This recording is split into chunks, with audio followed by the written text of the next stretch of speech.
search don't end. You actually keep going. You keep searching. You keep trying to find this thing that you so called looking for.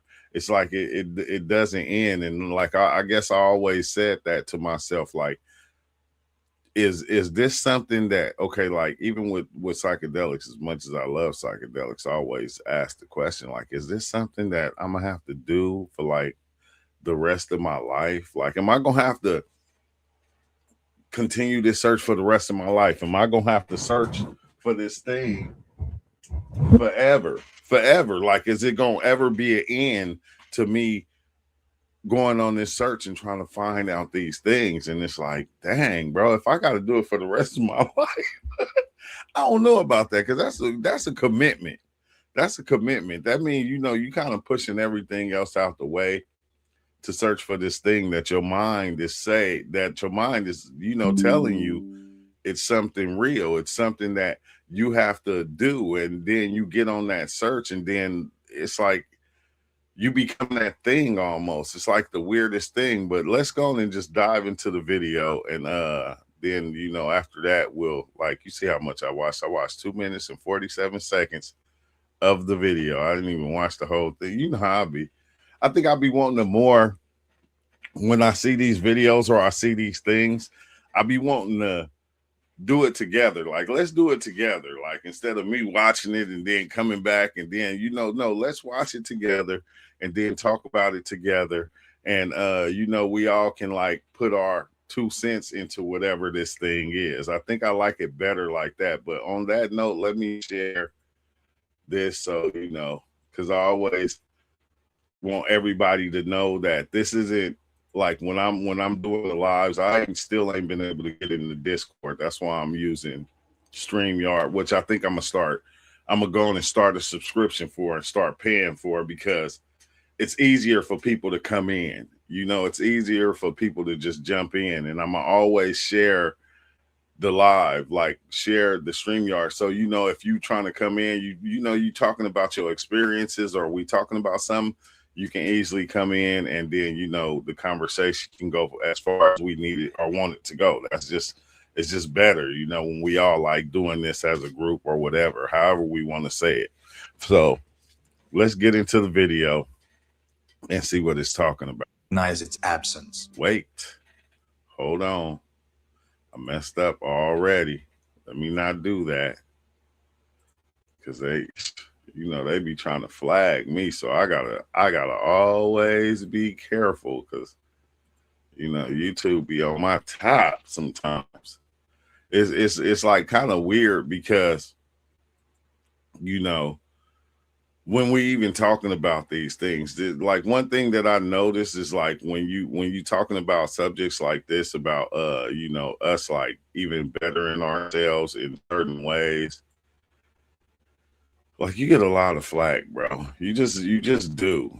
And it's like it be uncalled for. It be uncalled for, because I think we get set in our ways, in the things that we do, and we just get set and we kind of get stuck. Like, just like I said, having to talk with my kids about certain things that happen over time of me raising them, my firstborns, like my oldest ones, and certain things that was going on that I couldn't see. I was blind to, because of the things that I was doing, trying to be set in my ways. And, because the way I was raised, and what I went through as a child, then you grow up and you try to better it. But at the same time, you kind of end up doing the same thing. And it take a minute for you to kind of reflect on yourself and see it and change it. And like, that's something that happened. And it's like, but it's cool when they get grown, because, now you're talking to them as, as grown-ups. You're not talking to them as, oh, you're a child and I'm a grown-up. Because it was certain things they was just saying, like, like, I'm like, how come you didn't tell me this before? And it's like, well, like when it come to us in Black families, the way we raised is you stay out of grown folks' business. Amazonian, it's like you stay out of grown folks' business. You don't speak on what grown folks do. That's just what you don't do. You don't speak on that. What's up with it? What's up with it, King? What's up with it, Hugo? Zach, what's up with it, everybody? Yeah. So, what do you say? Yo, true. I appreciate. Yo, true. I appreciate the content you made. I ain't gonna lie. You kind of helped me get through the psychedelics because I didn't know much about it. Yeah, I think that's why I always, that's why I haven't stopped. Even though, I ain't gonna lie, like a lot of close ones to me, they don't understand the even the journey of psychedelics, or which I to me now it's like the journey of self. A lot of people don't understand it. But us here being here, like we do help each other. Like this channel helped me through my psychedelic journeys. It helped me go further with my psychedelic journey. So it wasn't just me, King. It was y'all too. Like we helped each other through this shit. You feel me? Because when you diving in, you see a lot of stuff, bro. You see a lot of stuff, and you go through the ups and downs of the human form. You go through the different ideas. You go through all this shit, like the good and the bad, and it's like, bro, to be sharing the information and for us to be able to be here and talk about it and have conversations about it, like we help each other, bro. I ain't gonna lie, we help each other through this. So it's that's what I like about it. Before, he said, before chop wood, carry water. After chop wood, carry water, with a big smile on your face. Yeah, it's like before. That's what you do. You chop wood, carry water. After enlightenment, chop wood, carry water. It doesn't change. It doesn't stop. It's like you gotta handle your stuff, bro. You gotta still handle your shit. You feel me? And a lot of us, like, we do get lost at times. You feel me? Let me share that. Okay, let's go on and just get into the video so we can down till I can wait. Let me put. I like reading the comments. It's like I put my tent down till I can put in the house. No room right now. If I grow them in the garage by March, I'll have the gnats getting my grows. Oh yeah, okay. So that's what y'all talking about. Got my bags in today. Shroom Tech kits in today. You know what's crazy? Because like once I had wanted to get started back, man, you can't even order spores in Cali no more. Like I remember I had a place where I could get spores from. Now I can't. Like I can't even get none. That's make me mad. But I know at some places you probably can, and I ain't looked into it because I always had, a good access. But I always said, bro, the best way to go is to grow your own. When you grow your own, like you start tripping before the trip even gets here. You start having dreams and everything about the experience before it get here. That's like that be the dopest part of it. That'd be the dopest part of it. I ain't gonna lie. It's such a rewarding hobby. Yeah, it is. It is. When you grow your own shit, bro, you can't beat that. But let's go and start the video, and then after that, we can talk about whatever. And if freedom were something to be achieved in time, why does the very idea of becoming free? If enlightenment were real, why would it need to be reached? If truth were absent, how would you recognize its absence? And if freedom were something to be achieved in time, why does the very idea of becoming free already feel exhausting? Yeah, exactly. Exactly. Because it's like you don't realize you already free. Like it begins to become this thing that you think you don't have access to. As if the mind knows, it is chasing its own shadow.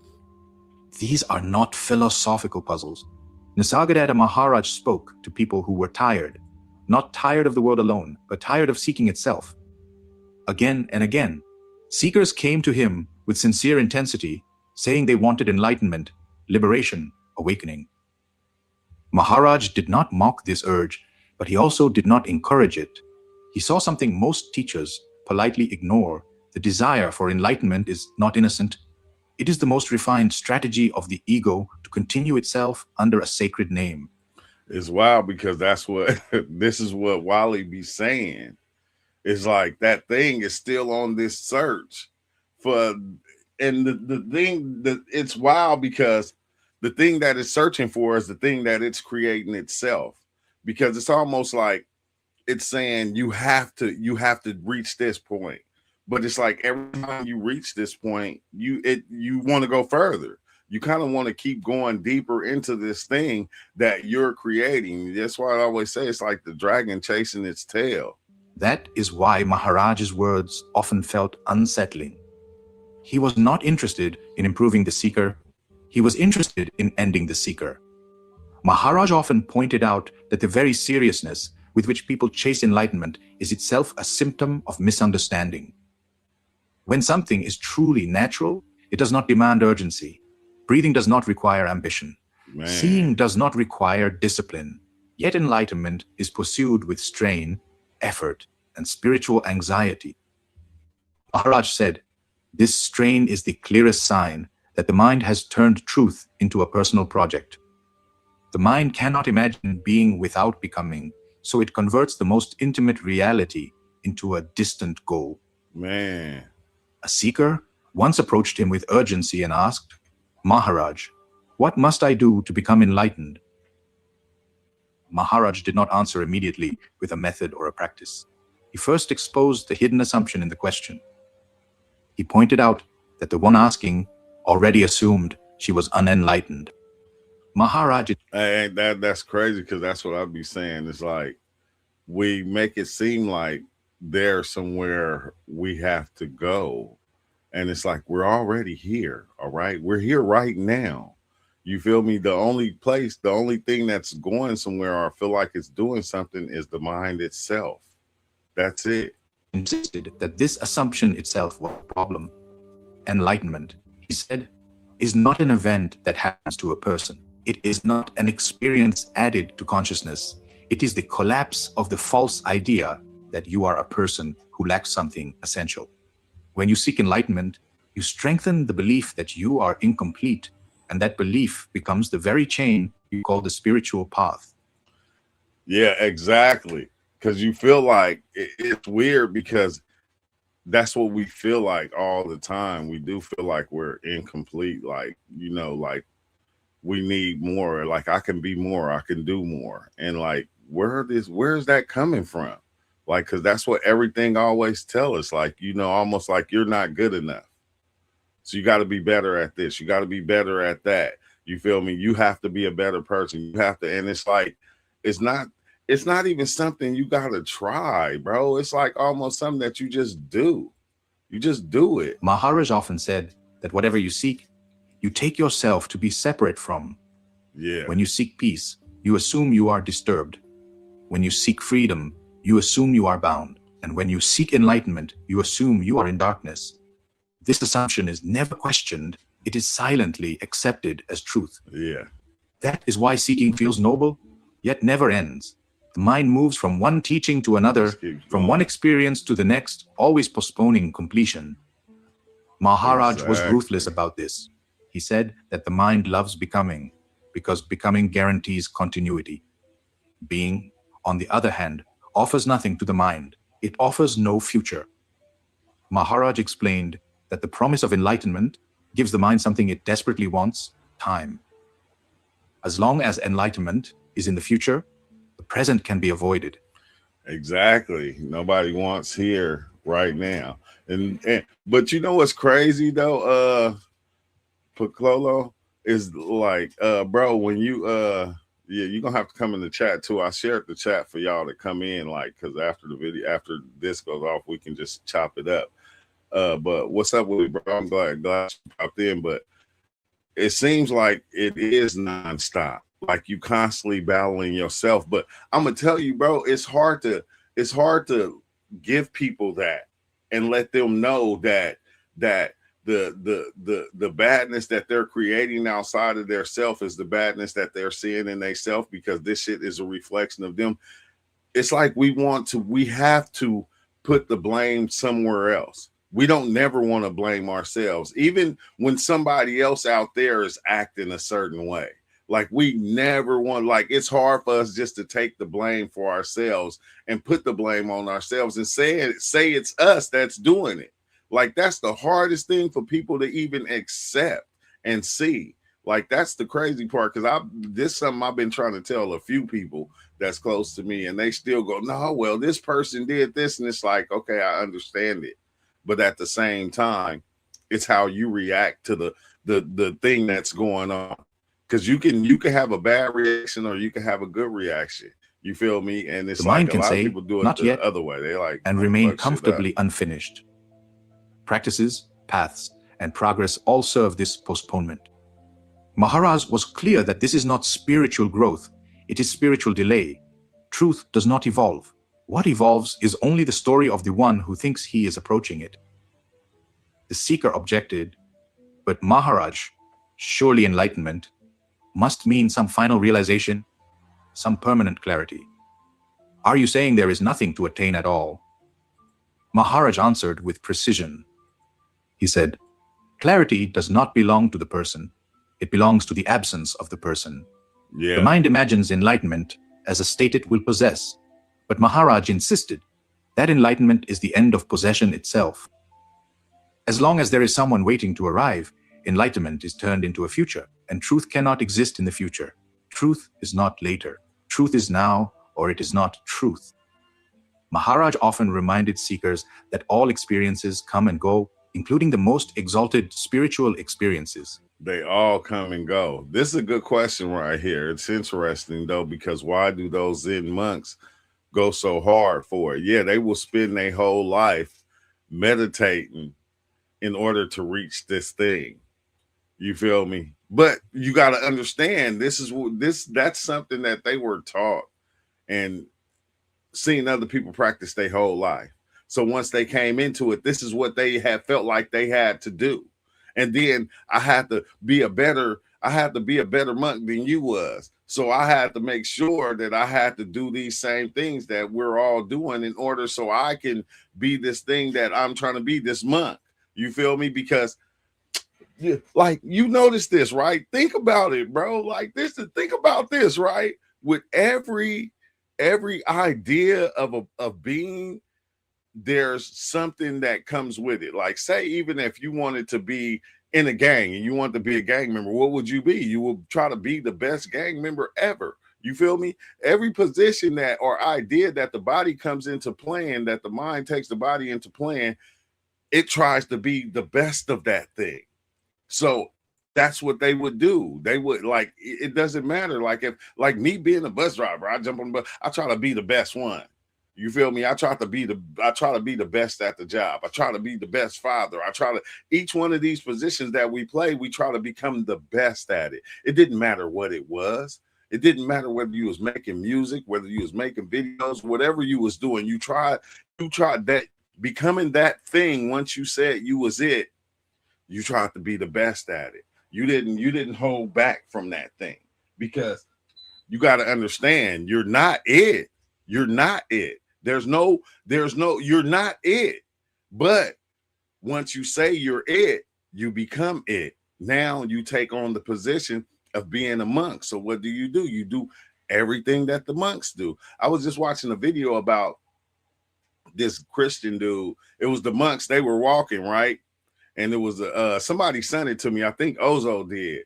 And it was like the monks, they having their little walk doing their thing, and the Christian dude stopped them with a sign and saying, hey, you're doing it the wrong way. The only way you can get in is to believe in Jesus Christ. You feel me? Because he already got a belief. The Christian got a belief that his way is the way. So everybody else's way, I have to stop because this is what this thing told me to do. So this is what he did. Now you're trying to stop the monks from their way of being and tell them that your way is the right way. You feel me? Because this is how we do. And the monk is going, well, I feel like my way is the right way. The monk is like, man, just let us walk.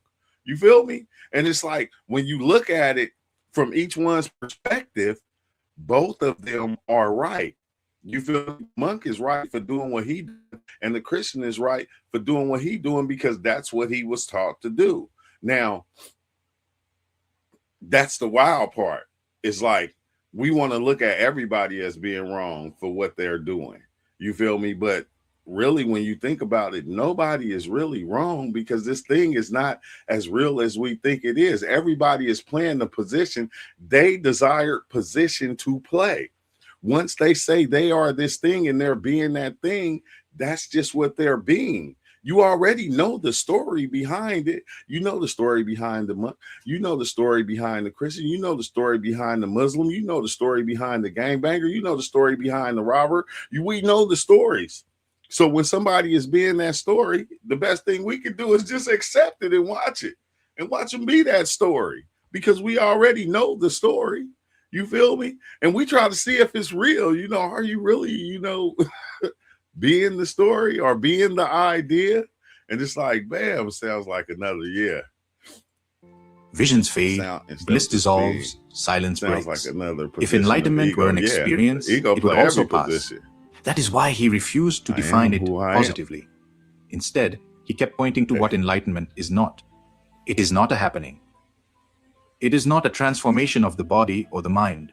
It is not an achievement earned through effort. It is the clear seeing that what you took yourself to be never existed as you imagined it. When And this is that's the seen, part that nobody wants to accept is the fact that these different parts that we take, they didn't never exist. That's why we made them real to us. We made them real to ourselves in order to perform that thing. And once you make it real to yourself and you become it, it's not even you no more. You just that story. Like the you is always hiding back there, just kind of watching. It's like weird as hell, but it's like, yep, exactly. Do me. Oh, blessed. That's blessed. What's up with it, bro? I am who I am. Exactly, bro. I am who I am. And it's weird because remember, Medea said this a long time ago. She said, man, Tyler Perry, he said, when somebody shows you themselves, believe them.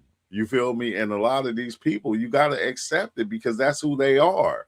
You feel me? That's who they feel like they want to be. But I'm going to say it again. You already know the story. You know the story behind it. You know the story. You are so that's how we already know how they're gonna act, what they're gonna do, how they're gonna say it, because we know the story behind seeking loses its fuel. any idea. He went even further and warned that spiritual experiences can become the most subtle traps. Yes, A seeker may exactly. experience peace, emptiness, or boundless love and quietly conclude, I am close now. Maharaj said this conclusion is more dangerous than ordinary ignorance because it dresses identification in sacred language. The experience fades, disappointment follows, and seeking resumes with greater intensity. Thus, enlightenment, when imagined as an experience, does not end seeking, it perfects it. Yeah, because you don't understand, like as we going through and we're going through these stages of belief or these stages of feelings, they come and they go. They come and they go. It's like you're just the experiencer and you're having these experiences, but then the best experiences is the ones that you actually just want to save and just live in. You want to save and live in the good experiences. The bad ones you want to push to the side. You feel me? But the good ones you just want to live and just let me just stay in this experience. I'm trying to, so that's why you get stuck in that shit. Another seeker pressed him further. Then why does the longing for enlightenment arise so strongly? Why does it feel so real? Maharaj answered that the longing is real, but it is misunderstood. It is not a desire to become something greater. It is a memory of being whole. Yes. The mind misinterprets this memory and turns it into a project. Instead of resting in being, it starts searching for explanations, practices, and confirmations. Hey, exactly. It begins to, and this not against nobody. Like we begin to, we get the memorabilia. We begin to dress different. We begin to get into crystals. We begin to get into dream catchers. We begin to get into all these different things in order to maintain and hold that spiritual aspect that we think we are not. But this is what's crazy. Think about it. The spiritual part of you that's inside of you, you begin to put it into objects and you give the power to the objects that you are. So now the object is the power. It's not you. You will say it's not you, but how is it not you when you putting the power into the object? When you taking the crystals, when you got burning the sages, you feel me? When you doing all that, the power is in you. It's always been in you. but you give the power to the other little things in order to make yourself stronger. Like I always said, Thor with the hammer.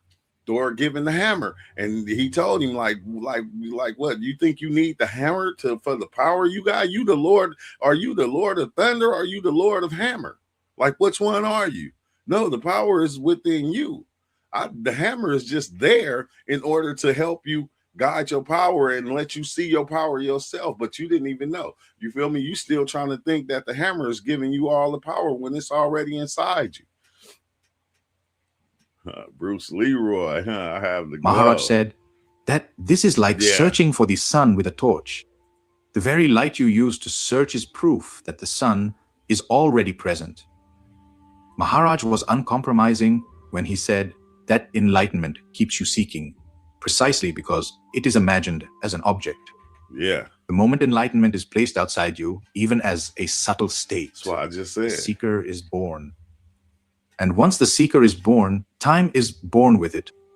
Progress, stages, paths, and delays follow naturally. Maharaj cut through this entire structure by pointing to the simplest fact. Before any idea of enlightenment arose, you already were. That sense of being, the simple I am, is not a step Somebody toward just said that. enlightenment. It is what remains when false steps are dropped.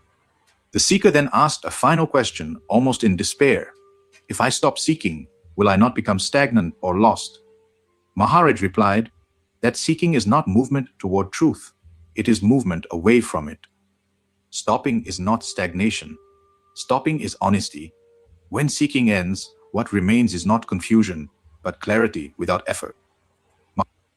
Which is wild, bro. This should be hella trippy, like, cause you know, like once you start to act, you see it. Even when you know, it's still an illusion. Either way it goes, you feel me? It's still an illusion, but you go deeper into the illusion, and that's what we always kind of sort of do because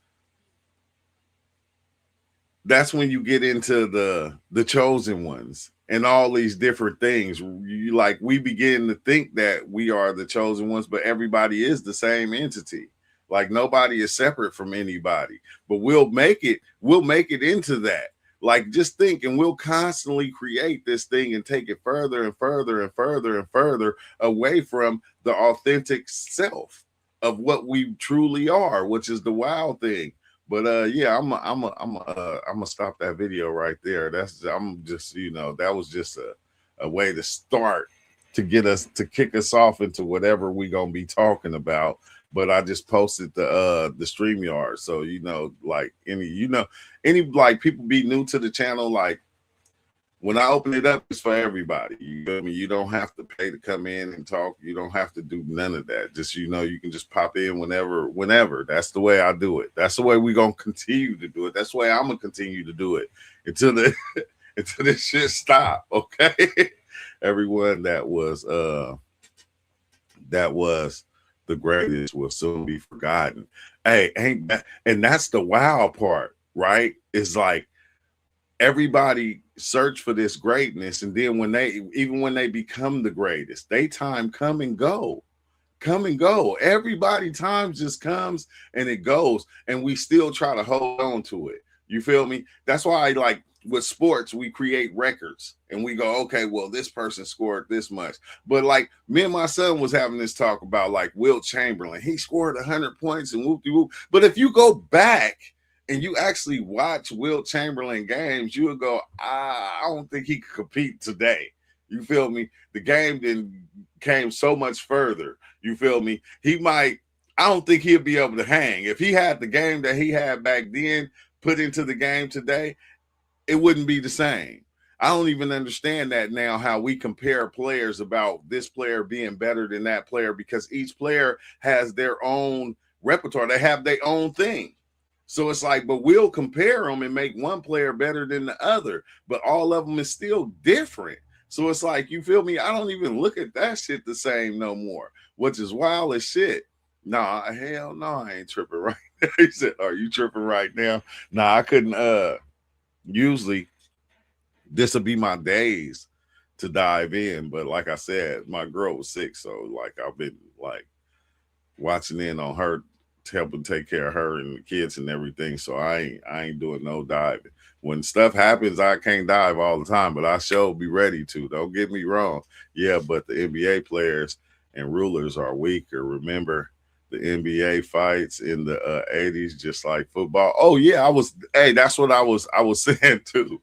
They was a lot back then, bro. They were a lot what do you call it? They was a lot they were more aggressive. They was way more aggressive, bro. Back in the days, they was so aggressive. Like I'm talking about elbows and everything. Like they was dummy aggressive. I'm watching Michael Jordan them play. Michael Jordan them throwing elbows and everything. You had to be tough back then. You couldn't just jump in the game and just thinking you wasn't gonna be tough. They played hella physical, like hockey.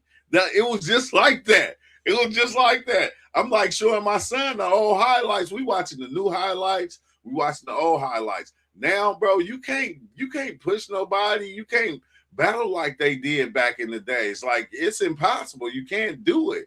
And like if you go watch Will Chamberlain games, they weren't doing that either.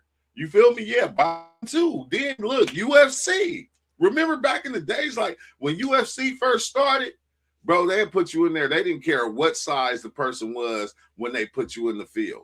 It didn't matter. They didn't have no weight class. They'll put you in with anybody, and that's who you was fighting. Like, period. That's who you was fighting. Back in the days, they putting you in with anybody. If you had hands, you had hands. If you didn't, you just got your ass whooped. And a lot of people, they was getting their arms broke, legs broke. They switched it up. They start making it hella softer. But it's kind of weird because now I don't even think football and basketball is real no more. Like even when you hear the players that are not in the NBA no more, they let you know that the game is not the same no more. It was always being ran a certain way to where if this city had more potential than that city, then they were making sure that team was going to get more wins. They was making sure that team was going to get the best players. That's how it's done. It's like totally different now. It's ran by something else that's, outside of it just being these players playing against each other. Like some players, you can't even touch them. Like you can't even touch them on the basketball court. If you do, oh, they're calling the foul. You feel me? They calling fouls for players it don't even be a foul. It's like so weak now, bro. It's just not the same. Yep, the mind leading your what away from your existence. Yeah. Let's see, gladiators. Persian shit has evolved, weaker physical and stronger technology. It's about because when you see it, like, yeah, the war back then, huh, with Hardaway and shit. But it's like it's weird because how they even built the Colosseums, like they did the shit like they did in Rome when they had people fighting tigers and animals and shit. Like they built it the same way like that. It's the same. It's like almost like to keep the people entertained for the shit they be doing. It's like to keep us entertained because now like think about sports and like a person that is like a Golden State Warriors fan. Like what do? Man, they walk around, man, they got the whole setup. You got the jersey, you got the shoes, you got the pants. You become a Golden State Warrior. Like this is with everything that you start to see. Like, bro, you dress the part. Like each position, like how we was talking about, like each idea that you take in or each persona that you take on, you begin to dress the part. That's why I never could understand about people when they start getting real spiritual and they start getting in the spiritual aspect of psychedelics, and then they turn into a fucking mushroom. Now they dressing like like they from Africa, you feel me? And they dress the part. And it's for the people. It's kind of weird because it's for the ones outside to see. So the ones outside, when they see him, they go, "Oh yeah, he's spiritual. He's a monk, like a monk. Like a monk dresses like a monk. When you see him, you go, "Oh yeah, that's a monk." You can tell. You feel me? It's the same with anything. You have to dress the part. You don't just become it here, but you become it with the way you dress. And I always say that I'm glad that I never took it that far. I kind of did. Sometimes I did. Like I did, but then I had to catch myself and go, bro, I'm not trying to be all that. You feel me? Like I can become, I can experience and see this thing, but I don't want to get to the point to where now I'm walking around. I'm walking around with a dashiki and shit on. It's like, nah, that's just not me. It never was. Like, see, there is no final awakening. You are who you are now. Do you like you? And a lot of people don't like themselves. Like that's what you begin to see. Like a lot of people don't like themselves, not just themselves. They don't like the world. Like, no, we can't accept the world for being what it is. We want it to be better. We like, think about this though, right? Every single person wants the world to be what they think the world should be. Like, think about that. Every single person go, oh, this ain't right. It should be like this. And that's what we wanted. We start to make the world into what we think the world is and what it is to us. Because we feel like that's what it should be, but the world is what it is, bro. Ain't no changing this shit. That's what a lot of people don't understand. Like psychedelics is not gonna come along and just change the world. Psychedelics been here forever. They ain't changed nothing.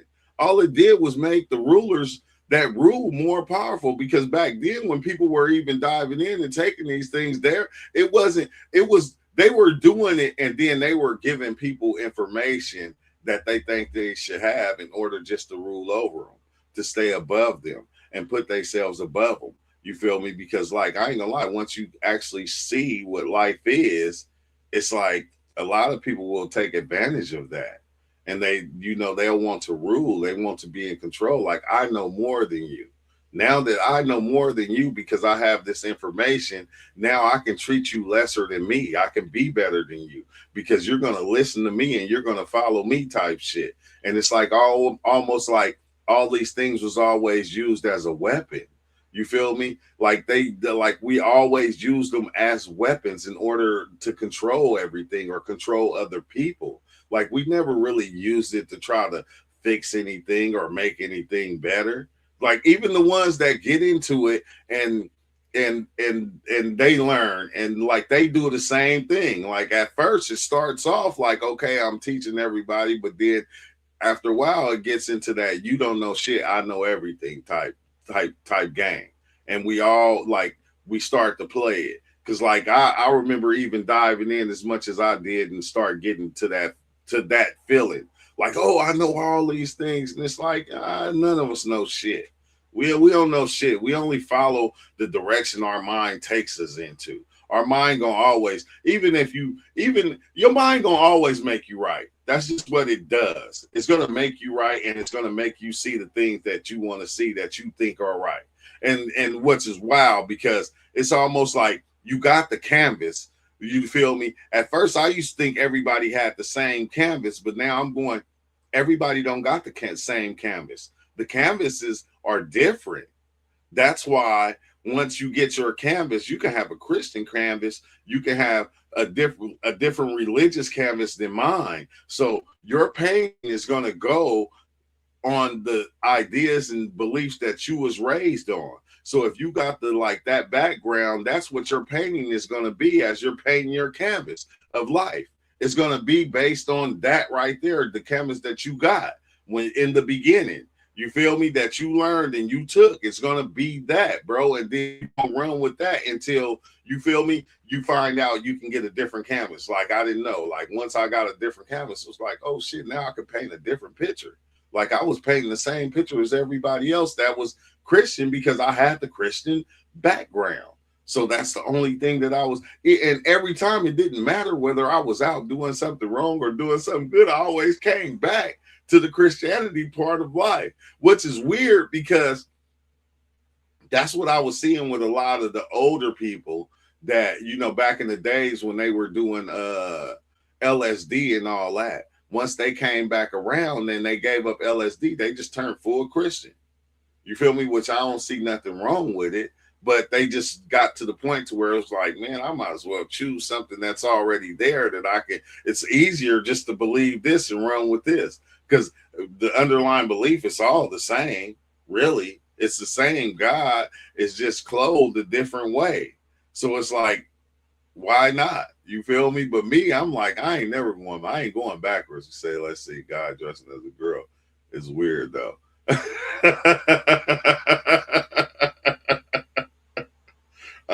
I ain't go. Hey, Paco, I ain't touching. Hey, I'm not touching that one. I am not touching that one with a hot spoon right now. Okay, I'm not gonna. I'm not touching that one right now. I hear what you're saying because we, the way we was raised, yeah, that shit is weird as hell. But at the same time, it's like, hey, it's a part of life. And I ain't gonna lie, a lot of people, a lot of dudes, they clothe themselves in the mind as a woman. So, you don't see them on the outside dressed as one, but in the inside, you feel me? They sweet as molasses. I'm just saying, but that's what it is right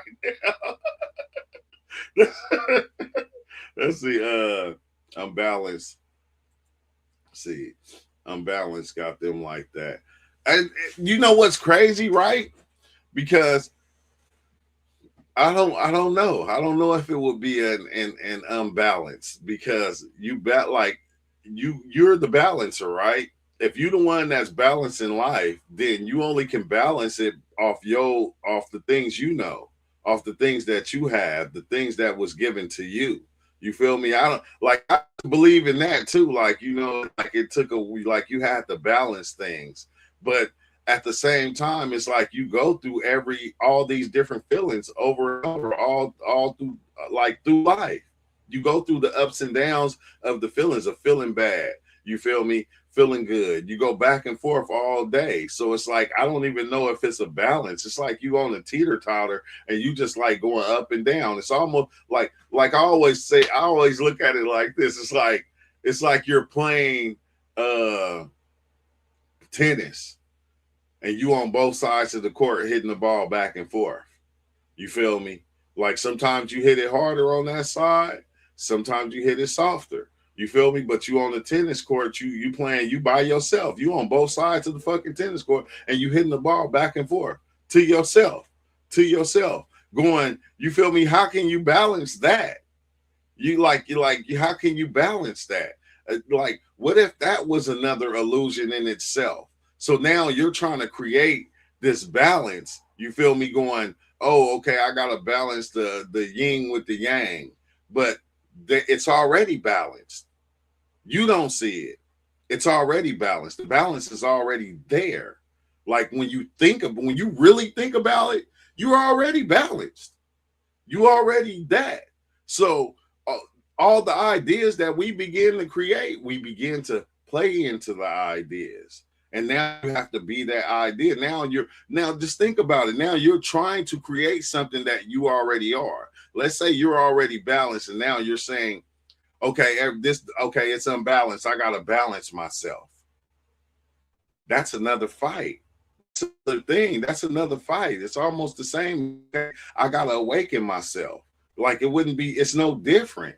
It's no different. You already balanced. You feel me? You just want this side. You want the good side to be better than the bad side. That's all it is. You feel me? You want more good things to happen than bad things to happen. You feel me? When they already balance themselves out. Like you the one, because you're the one, once you start to see, you're the one creating the good and the bad. Because life is happening.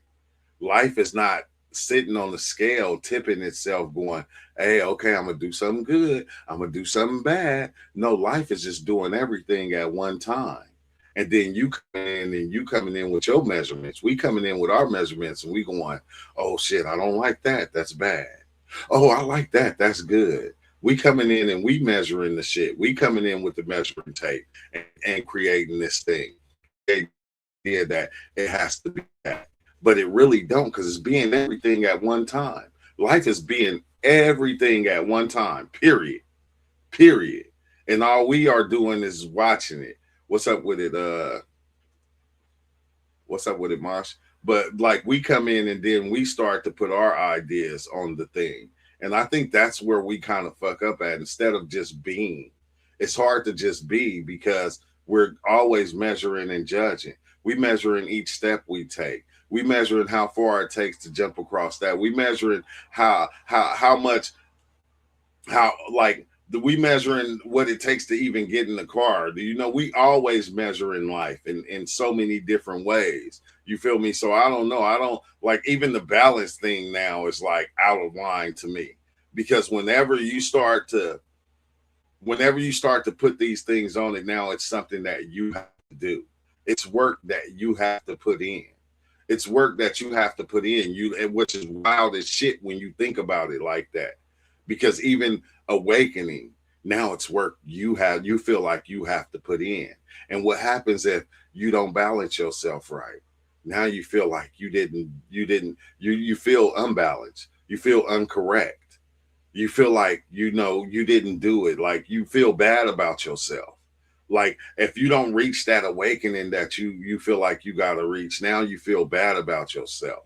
You feel me? And that's one of the games that we play on ourselves. We play all these different games to where if you don't reach this, then you didn't do it, you didn't make it. Now you feel bad about you and what you are. You feel me? Because you don't realize that you're already it. You feel me? It don't you don't have to do anything to become anything. You can be whatever you want. Don't get me wrong, or you can take it however you want. But there's not really anything that you have to do except just be. You know, the different things are gonna happen as you go. You feel me? The ups and downs gonna happen. You feel me? You don't gotta balance it. It's gonna happen regardless. You're already balanced. You're already balanced. If you don't like something about yourself or you can fix it. You can always change it. You always can fix the way you look at it. Like that's the thing. And I think that's where we get kind of lost in, bro, because we feel like we can't. Like I'm not strong enough. Like if you're strong enough to make it that thing, you're strong enough to take it away. Like like with me smoking weed, bro. Like I never did think I was gonna ever stop doing that because that was a thing. That was shit. I felt like that was my path in life. Every time I tried to stop, I start walking around having the attitude and shit, be going off and shit. And then I go, oh shit, that's the weeds because I ain't smoke. Then I smoke. I make myself feel better. You feel me? But this is what we do with everything, bro. He say, did you take advantage of another day of conscious awareness, or did you box yourself in? What do you mean by that? What do you mean by that? Of another day of conscious awareness, or did you box yourself in? I don't want to misinterpret it because I feel like I'm always consciously aware. Hey, I was thinking about that the other day to myself. I said, wait, hold on. I said we got this thing where we even, we think animals and trees and plants are not conscious. You feel me? I was tripping off that, but I said, damn, when we take psychedelics and we become one with these things, we see that they're consciously aware too. They just have their own story. You feel me? Truth is a choice. Damn, that's deep right there in itself, huh? Truth is a choice. Hey, it kind of sort of is when you think about it, because you choose what is true and what is not true. You choose what is true and false to yourself. Like that's kind of scary though at the same time. You feel me? That's how Trump can be like, hey man, it's cool for us to go in there and just snatch this president. You feel me? We can do that. We can do shit like that. It's like you make your own truth, I think. I feel like that's another crazy thing. Is like you make your own truth, and your truth be based on your own ideas and the things that you went through in life. Like so when you're creating your own truth, you're going to make it real to yourself. It doesn't matter what it is. Like if you decide to go and do some heinous crime, you're going to create reasons of why it was okay for you to do it. Like this is what's weird about truth. That's the thing that throws me off about truth is you create your own truth and you make the things that you want to be true to yourself. And then you also create along the way of why and why it means so much to you and why it's that thing, bro. That shit is fucking crazy. Let's see, just popped up on my page. What made wait, let me see. Just popped up on my page. What made got you into this topic? Oh, because this channel we talk about psychedelics a lot. Like that's what we do. Like I dive in, or we dive in, and we come and we share our psychedelic experiences. That's what we do. That's what we here at this channel, and we like share them with each other, and then we just talk about all the shit. We just talk about it. You feel me? But they wouldn't be here without a woman interrogating or interrogating with a man. Man, hey, that, you know what? That's another story, right? That's another story in itself. Like, who came first, the man or the woman? What came first, the chicken or the egg? Like, what came first? Like, that's a whole nother story in itself. It's something I was watching because I always get fascinated by when we talk about anything, like more so when we talk about the gods. Like I get more, like the more I talk about that or we talk about that, the more I kind of see, like in movies and TV shows, how they try to show you that if we didn't believe in it, it wouldn't exist. Like think about that shit. A lot of the shit that we create, we're creating it and making it a thing. But if we didn't believe in it, if we didn't accept it to be something, it wouldn't exist. It wouldn't even be here. Like if we didn't believe in a lot of the entities that we believe in and put faith in, bro, they wouldn't even exist. They wouldn't even be a thing, because if they was, then how could them over there believe in that God, but the ones over here never seen that God before and they don't believe in that God. That God don't even exist in their world. They have a different one. And then they have a different one. And then they have a different one. You feel me? But each one that has the God that exists in their world, the one outside of their world is something that's evil. Like it's the weirdest thing. I think that's the weirdest thing that I'm seeing now, that it's hard to like kind of fathom. It's like, dang, we create our own gods. We don't even know we're doing that. We don't even know that was some shit that was created by us for us. You feel me? In order so it made it easier to be controlled. I think it just made it easier to be controlled. Mr. President show. Let me see. Straight thug life for real. Oh yeah, man. You but we gotta understand, like he's been like that.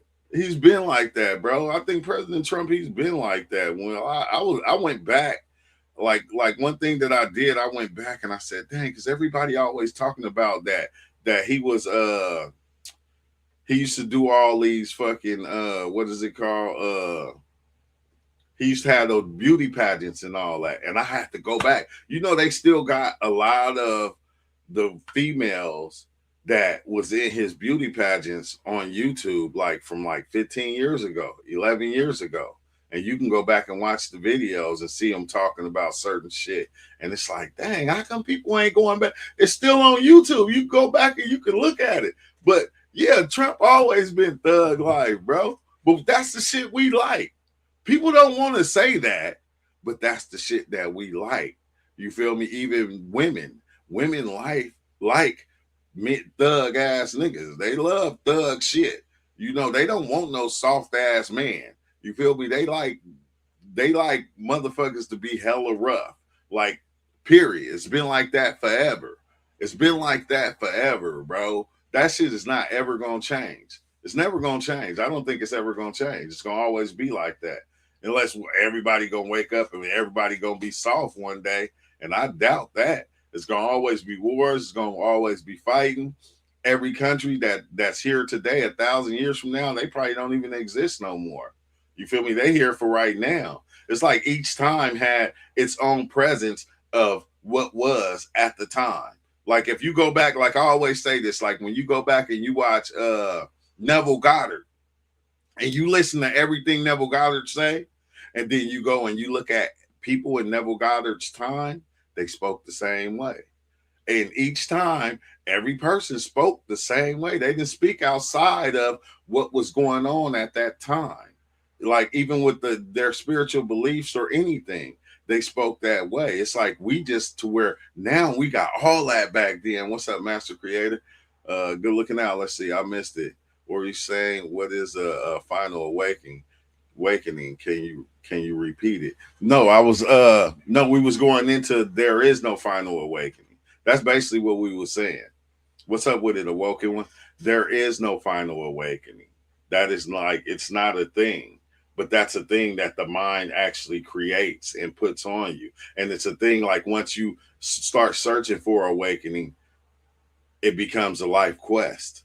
You feel me? It becomes a never ending quest, like a Buddhist monk. You feel me? A Buddhist monk, once they get into that life, that's their life. They can't get away from it. That's the thing that they're into for the rest of their life. And that's the same thing with awakening. You feel me? You a lot of people don't believe that you're already awoken. You're already there. You there's like there's nowhere you really need to be. The mind, this is the mind creating all these things that you have to do because you always was taught that you was never good enough. You feel me? You was never you like even like it's a heresy to say, okay, you are God. You are God in the human body. You feel me? Period. So there's nothing that you really have to do or need to do. All these things are like, even with society, society creates its own program in order to keep us tied in to it. You feel me? Like, think about it. Like, we'll go take people out the jungle that live in the jungle and say, "Oh man, we gonna, we gonna put them in the city because they'll be better off here." We take people away from their thing and put them into this thing, into the monster, which is called society, and then they begin to be the motor behind society and what society is. And like we're that motor right now that keeping this shit going. You feel me? That's why it's gonna always be that thing right there because we are the motor behind it. We keep it going. We power it. We put the power into what it is. Everything that's happening today, we give it the power to be what it is. Like we give it the power to be the thing that it is. Or if without us, our belief in it, what would it be? It wouldn't be anything. It wouldn't be nothing because it's not something that the animals is following. It's some shit that we created and that we made, and we said everybody got to do this, and we believed it because this is how we was raised. Like I told you, I was just having this conversation with my older kids, and like they were talking about certain stuff that was going on that I didn't know about because I was so busy running the streets, doing my hustling and doing whatever I was doing. He said, "Dad, all I can remember is you coming back, giving us money or giving who you had, watching us money, and then taking off. You feel me? You'll stay for a day or two and then you'll be gone for a week. And then you'll come back to do the same thing over and over again." But it was like, that's how I was raised. That's how I was raised. Like the things that I went through, I'm like, y'all, like, cause they look at me like, you took care of us, but at the same time, you had some people around that just, kind of just dogged us. And it's like, dang, you feel me? I didn't see it that way at the time. Like I can see it now, you feel me? But I had to look back on how I was raised. And then I couldn't blame my parents for what they took me through because I had to look back at their parents. And then I look back and I go, God damn, my grandfather couldn't even read. My mom's dad couldn't even read. I don't even know how he even made it as far as he did. Had his own company and everything, but he couldn't read. He was never at home. You feel me? And then you couldn't blame him. You got to go all the way back to the first man that walked the planet in order to blame somebody for the life that you even lived when you started off with this shit. Because you can't blame your parents because they were just kids raising kids. You can't blame their parents because they were kids raising quick kids that went through some shit. Because you feel me, my grandfather, he was back with his grandfather was back in the slavery days. And then my grandfather, he started working when he was 7 years old. You feel me? That was his thing. It was just work. He couldn't even go to school. He had to work to help take care of the family. You feel me? And you got to go so far back that you can't blame nobody It's like you can't blame nobody and say, "Oh well, it's I was like this because these people know I was like that because once I seen it, that's what I accepted and I ran with." You feel me? And it was just like that's what was happening then. It's like some weird ass shit, bro. The mind created it, but it can be destroyed. I don't know. I that can it be destroyed? Like can it? Like I don't think it's if it's not happening, how can it be destroyed? Like if it's not even happening, like because this is good. Because I'm telling you, 100,000, a thousand years from now, it's gonna be like this shit right here didn't even happen. It's gonna be like this shit didn't even exist. Like I always think about that. I say, wait, hold on. I say because whenever we go in ancient times, like think about it. Whenever we go over ancient times, like even if we use biblical records, we only can name so many people. What about all the other people that were there? There were other people there that seemed like they never existed. But we'll take from 2%, not even 2%. That's being grateful of the population and say how everybody was. And it's like, bro, like that's you know how little that is. We'll take 5, 10 people from that existence and we'll create a whole. It's like almost like the past, bro, never did exist. We creating the past. We making the past what it was. You feel me? The past didn't even know that it was there. You feel me? We'll take a couple of people and we'll create a whole motherfucking story about the past that ain't even the past, but that's what we'll call it. Well, this is how it was. You feel me? And it's like, no, it fucking wasn't. That's how that person was and how that person lived their life, and that was that person's beliefs. You feel me? It didn't have nothing to do with everything else that was going on or everybody else that was there. And this is what we do. It's like almost like the past really never existed. We make the past into what we want to make it into. Like that, which helps us create what the future is already is. Because everything already happened. Because the story's already here. We're just being the stories. We being the ideas. That's all we're being. That's like when you really think about that, that just lets you know life doesn't really exist. You feel me? All it is stories and ideas. That's it. And you begin to think you're the story. You fucking walking around believing you the story. So you playing as the story and becoming the story and being the story and thinking you're the story, but you're really not. You're the traveler that can exist and be whatever you want to be. You can be whatever these things. You're the existence thing that can go into any form and take any form. The formless being the form. You feel me? Like we are the formless. We can become whatever we decide to be, bro. Like that's the crazy thing because we see everybody doing it already and we go, "Oh, they shouldn't be that. That person shouldn't be that. That person is better than that person."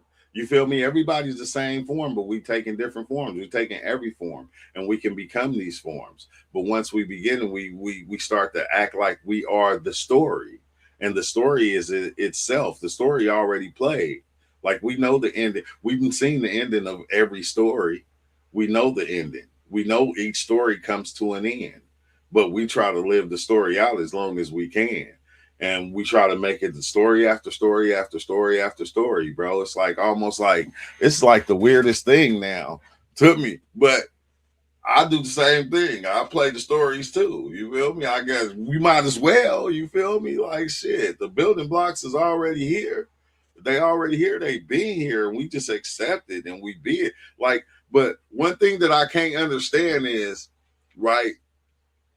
Like they always say, okay, the age of Aquarius, everybody's gonna wake up, everybody's gonna do this, and it's like when everybody wake up, they gonna like the first thing you see is it's okay for everybody to be who they are. It's just when are we gonna get to the point to where we start respecting each other's beliefs? You feel me? To where what you believe it don't do nothing to me. It don't harm me. So why am I fighting with you over what you believe? You feel me? Like when we gonna get to that point to where we be able to actually care for each other and love one another despite what we are, who we, what we're doing. You feel me? If we're not harming anybody, hurting anybody, but no, we use our beliefs to destroy each other. We use our spiritual beliefs to destroy each other. Like even when you get into being awakened, like you feel me, or like, or you get into spirituality, you start using that to filter out people and go, oh, they're not spiritual. I'm spiritual, and everybody that talks to me over here is spiritual, but they're not spiritual, so they're not part of us. You feel me? When are we gonna ever be able to get over that hump to where we're all the same entity? You feel me? Having different experiences, or is we gonna always live in this chaos? Which I think we're gonna always live in this chaos because it's just a part of the thing. The thing, this is chaos at its finest, happening in every which way, in every form you can think of, not just the spiritual form, but in the physical form at the same time. It's like it's chaos in itself. You feel me? The thing that we don't like. And then, and really, when you think about it, right?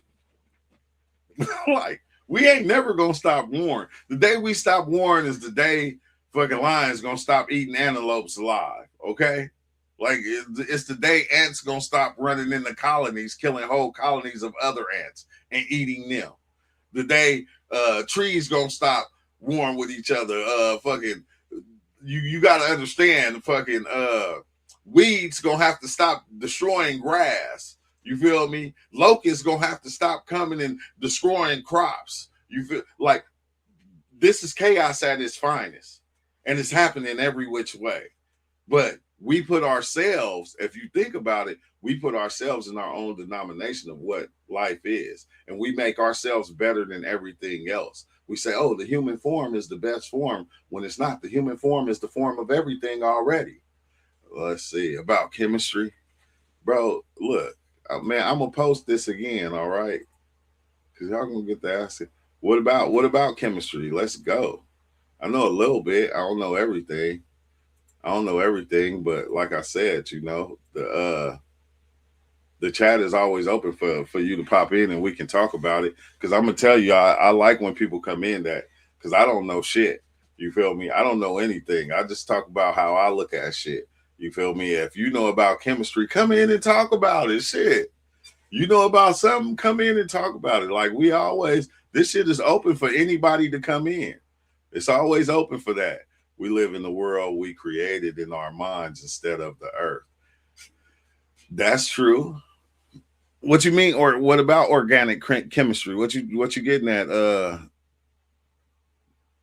Burb Gus. I'm just call you Gus. What you getting at, Gus? Let's talk about it.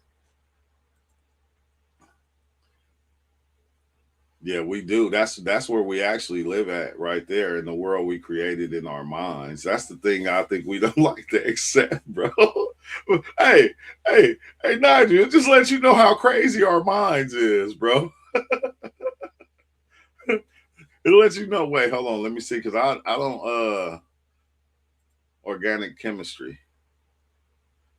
Let's see, which is organic chemistry is a study of carbon containing compounds, focusing on their structure, properties, reactions, and synthesis, forming the basis for life and materials like plastics, drugs, and fuels, using concepts like functional groups, reacting mechanisms, and let's see, to build and understand complex molecules. Key areas include alkalize. Goodness. Okay. Okay. Oh, okay. Yeah. Okay. Yeah. Yeah. Yeah. I got you now. I got you now, but not really. Like, you gotta tie it into what you know. What you mean? What you saying it for, bro? Racism is. Let's see. Racism is Maya. Racism is Maya. Men will wear certain Asian, then mix with Persian, and then build India. Cell molecule. Yeah, because I ain't never looked into it. I ain't never looked into I never been into chemistry. as much, or even I never looked into organic chemistry at that. At that, but I trip off of I like I never looked into it, bro. You feel me? I never looked into it. But I'm saying, what is you getting at with that? With the chemistry? You feel me? I'm no chemist. I am no chemist. I'm just a psychedelic traveler. You feel me? Like that's it. That's it. But it's crazy because, like I always say, this is what I say. I said we learn from each other. So when you showing me something, don't think I ain't gonna go look into it and dive deep into it. So Gus, don't think I'm now you're gonna have me looking into that and trying to see it more. It's pretty interesting and it could change your life for the best. Yeah, I'm gonna check it out, bro. I'm gonna sure look into it because that's what we do. Like when people like show me something I ain't seen and I just get a little taste of it, it's like, oh shit, let me see what this shit is about. Because you're gonna just start seeing that everything is connected to you. You feel me? It's, you start to see everything is like just a part of you. And like, you know, you learn more about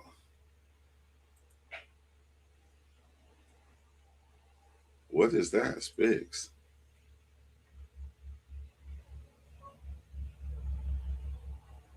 Yeah, because this what are the key concepts of organic chemistry?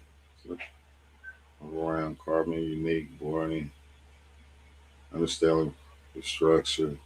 Oh, okay. Mechanisms, acid base types like. Oh yeah, yeah. You're not lying. It do it.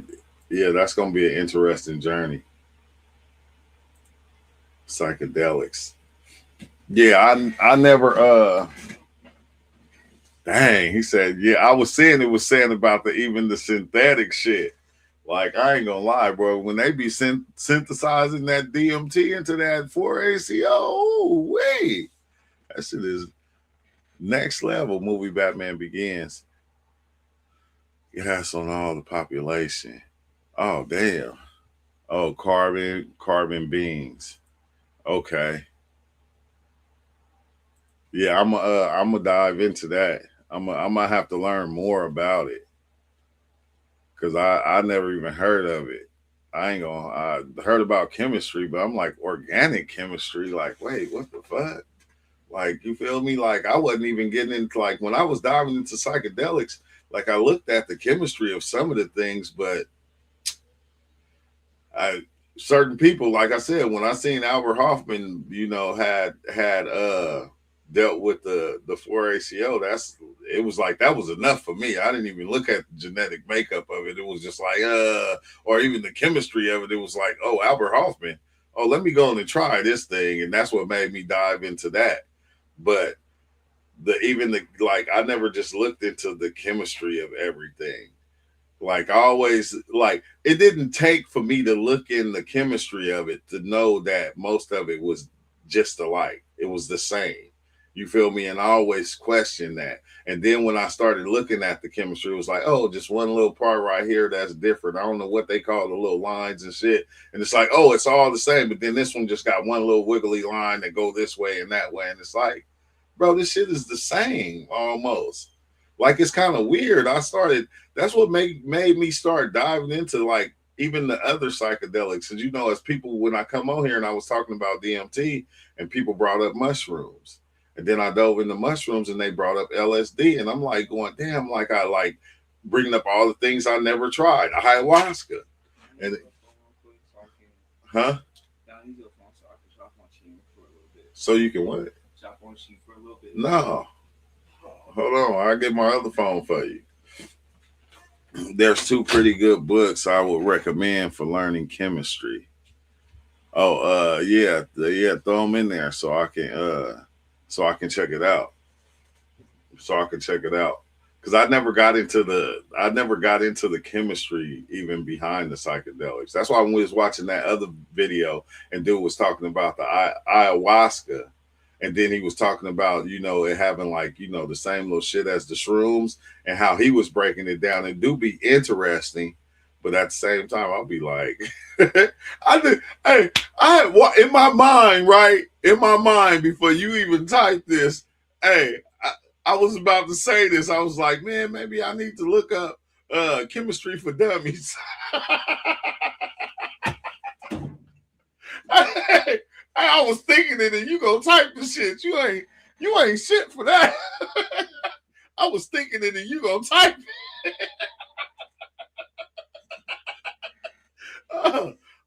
But I'm gonna check it out. I'm gonna check it out. I was thinking about that too. Like, maybe I need to look up chemistry for dummies. You feel me? And then you gonna type the shit. That is funny as hell. But yeah, okay, yeah, I'll check them out. Organic chemistry for dummies and chemistry for dummies. Let me see. Organic chemistry for dummies. Okay. I'm gonna save that so I can check that out later. I'm gonna have to good looking out. Good looking out. I'm gonna check that out. Let's see, H2O before F 7X. That's the structure that makes up. What the hell? Hey, ain't that weird though? Like, what you mean that's the structure that makes up a park bench? How the hell is that? That's kind of weird because when you have those experiences to where you can kind of see the genetic makeup of things, like of everything. You see the genetic makeup of it. Like the furthest I went was looking at the proteins that bind this shit together, and how the proteins were like doing like this weird ass circle little thing that they were doing. And it was like, I seen and the only reason I looked it up because I seen it on psychedelics, and I was like, what the fuck is this? And then I seen it, them showing the shit under a microscope, and I'm going, how the hell? Like, how is that even a possibility that you can see the structural makeup of shit on psychedelics? Like, that was like even weird in itself. But yeah, no, that's just funny. Yeah, I was thinking it, and he said that shit. That shit was funny, but I'm going, I'm going. Dang, ain't nobody gonna pop in. I said, dang, everybody like Discord. I said, shit, had me up here talking all this time by myself. I was like hoping we was gonna have some alien contact today. Wait, let me see something. We gotta always call the Buddhist monk. Let's call the monk and see what he's doing. Wait, hold on. Do I got my? Let me see. Let's call the monk. I did. I did. I keep sharing that shit. I keep sharing it.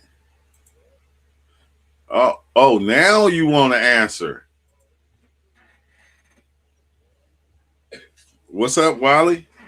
Stay there. I'll call you right back. Hold on. All right. Dang, okay. Let me go into my.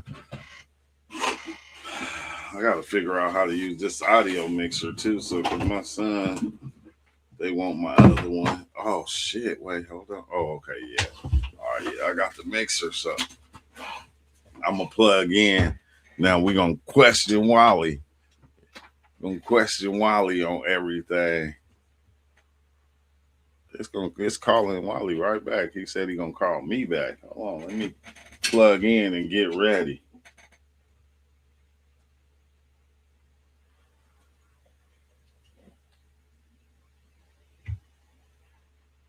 Line in.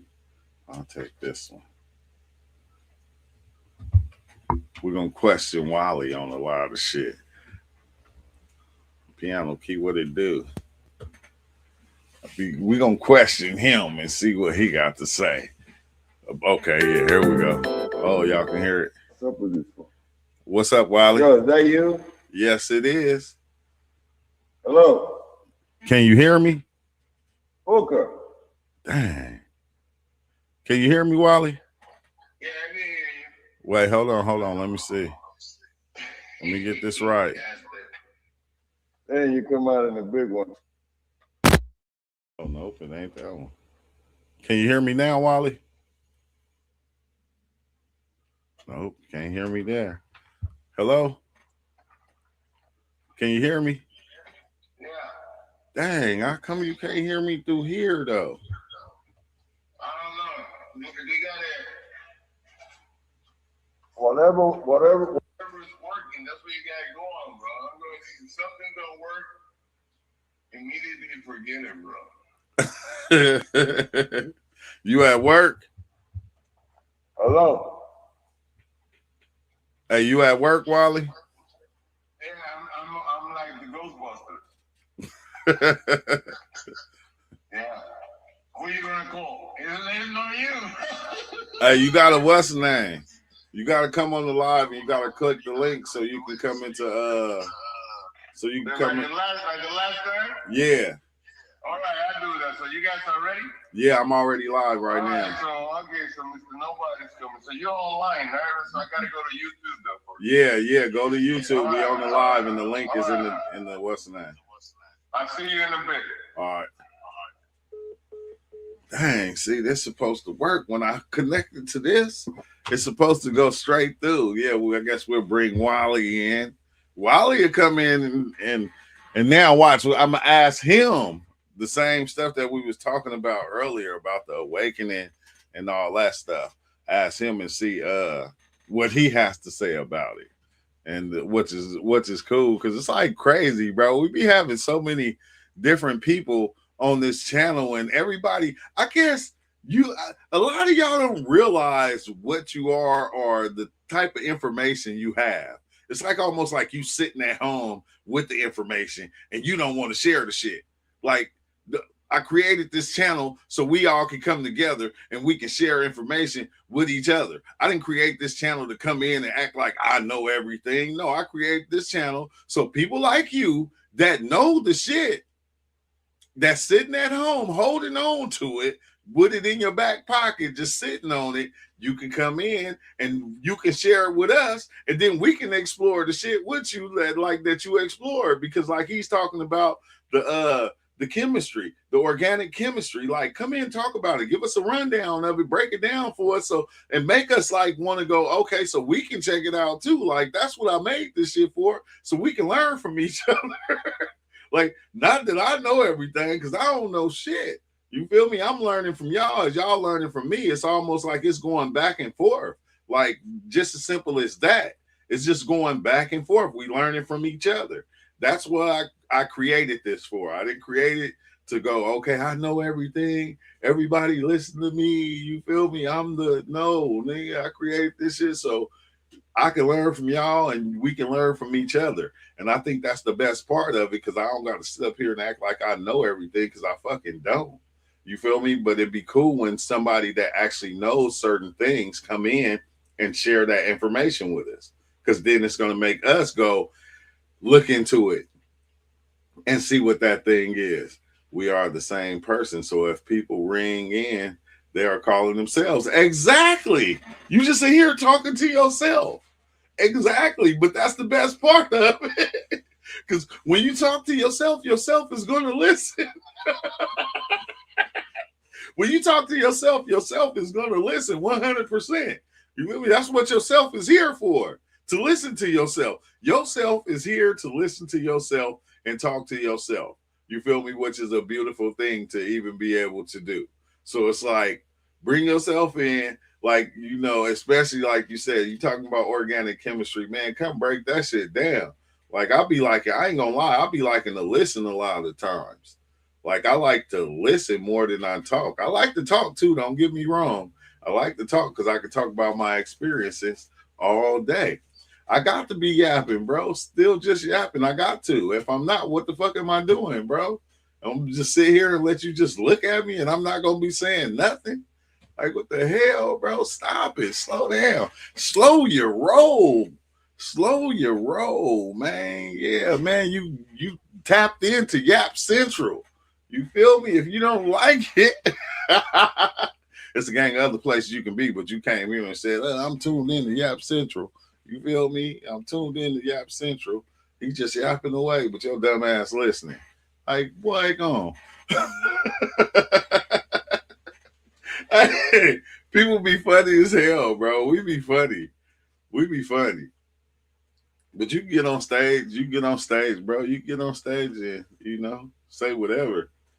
This shit ain't gonna bother me. It's just gonna bother you. It's gonna like when we used to get whoopings when we was little, and your parents whoop you and they say it's gonna hurt me more than it hurt you. Like, okay, or yeah, if that's what you believe, you feel me? Because that belt to ass be hurting. It's gonna hurt you more than it hurt me. You feel me? But yeah, I hope Wally can tap in though. I hope Wally can tap in. Yeah, for years, bro, ain't said nothing. Ain't that some shit? That's the dopest part of it. Oh, here we go, y'all. Here we go. Here we go, Wally. Can you see Yeah, me? yeah. What's up, Wally? You guys see me right now, like really good, bro. Oh my god, how do I zoom this out, man? I see a miniature me. Huh? It's just I me and see a you. miniature me, man. I look very small. You not really. That's just how it looks. How do you make this bigger, man? Wait, let me help you out, bro, because I see you want to be seen. Here you go. You feel better. Vibration. Is you vibrating high now? Look, let me help you a little bit more. Is you vibrating higher? Let me help you vibrate a little bit higher. You feel me? Is you vibrating higher than me now? All right.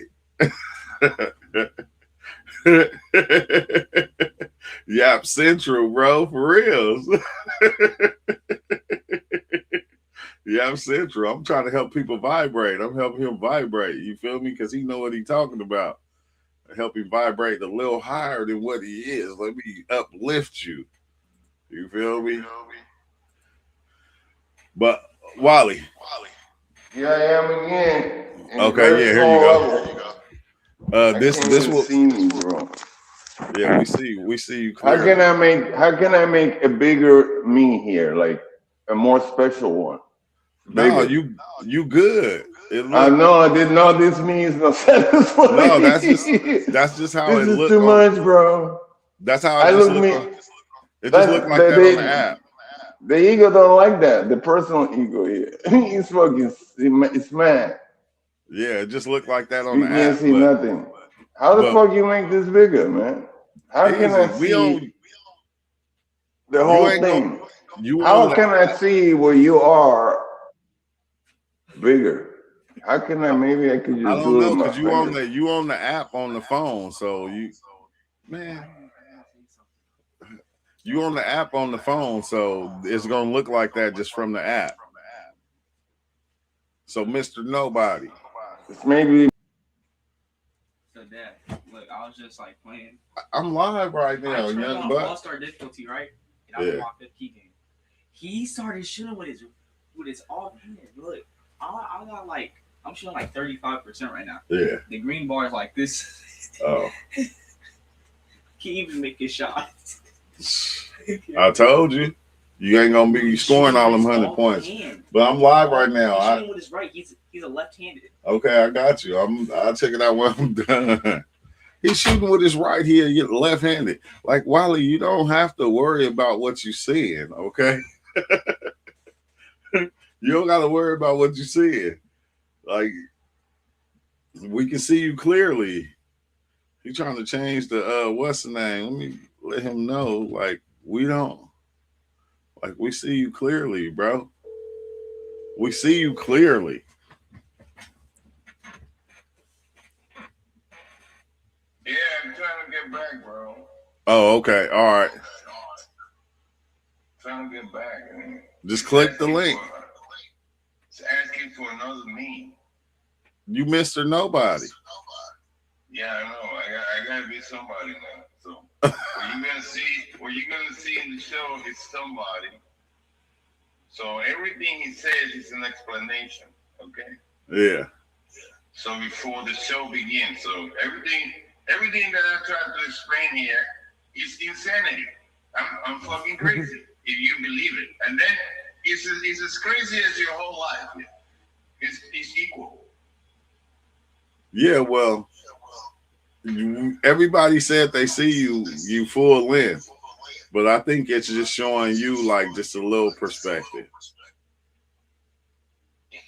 Yeah, everybody is like part of the body here. You know, whatever the body is doing, it's everybody else. And then this shit's crazy because it's like you can see when the me comes in, the me is comparing all the time and competing. That motherfucker can't stop. He can't stop, bro. Yeah. I try. You buy something for $5. This guy wants to buy something for $10. Then for 15. Then for 20. Then I'm going like, could you stop, man? What is this? He's trying to buy. Well, come in. You know what thinking is? You know what thoughts are? What? Reality, man. That's what's calculating everything. That's what's calculating everything in here. Yeah.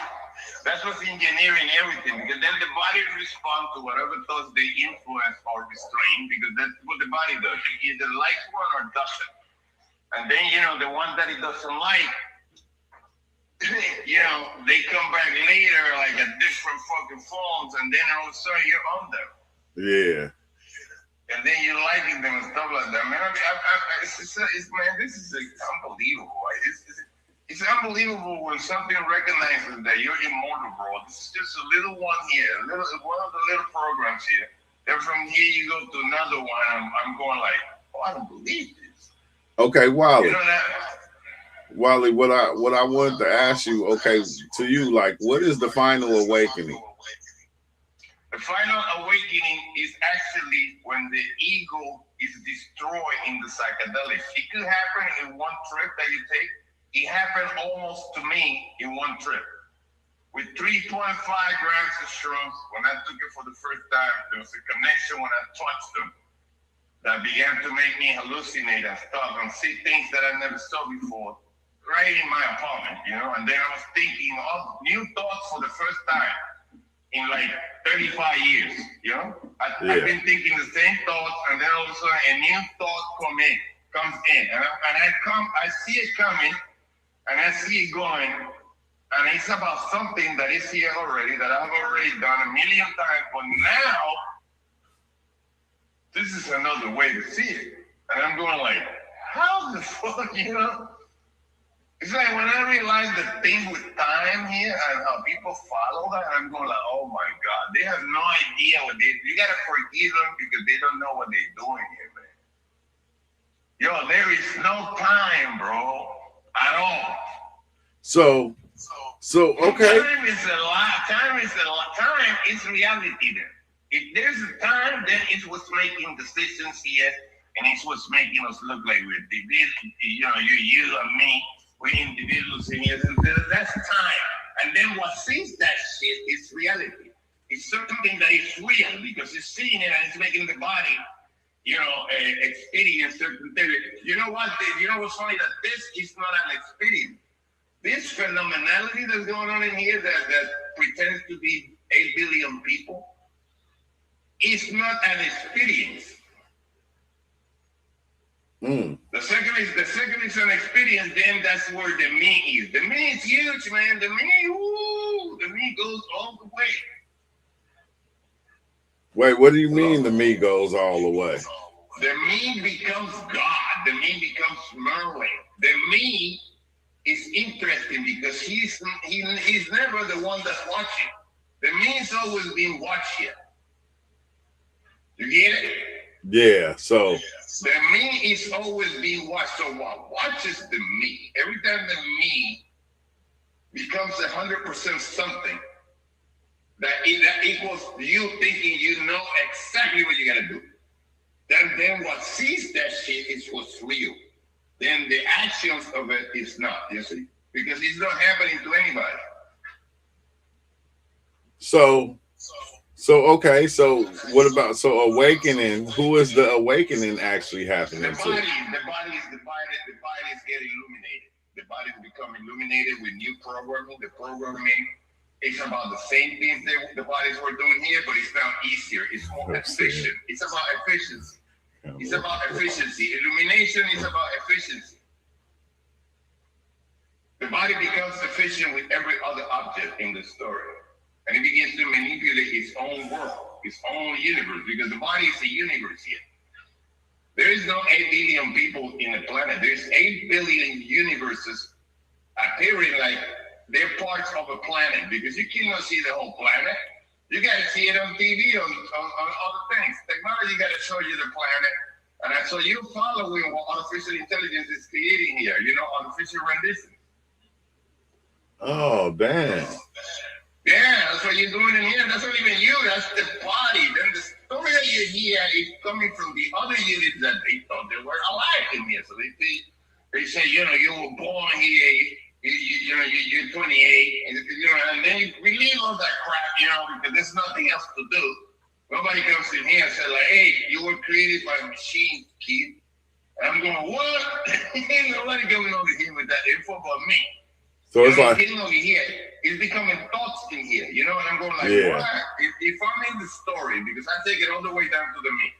If the me is in the story and he's thinking this way, what is making these thoughts come in here like this? Why did this thought didn't happen before at all? Because he's telling me, that from a start I received information how things are done here in the easiest way.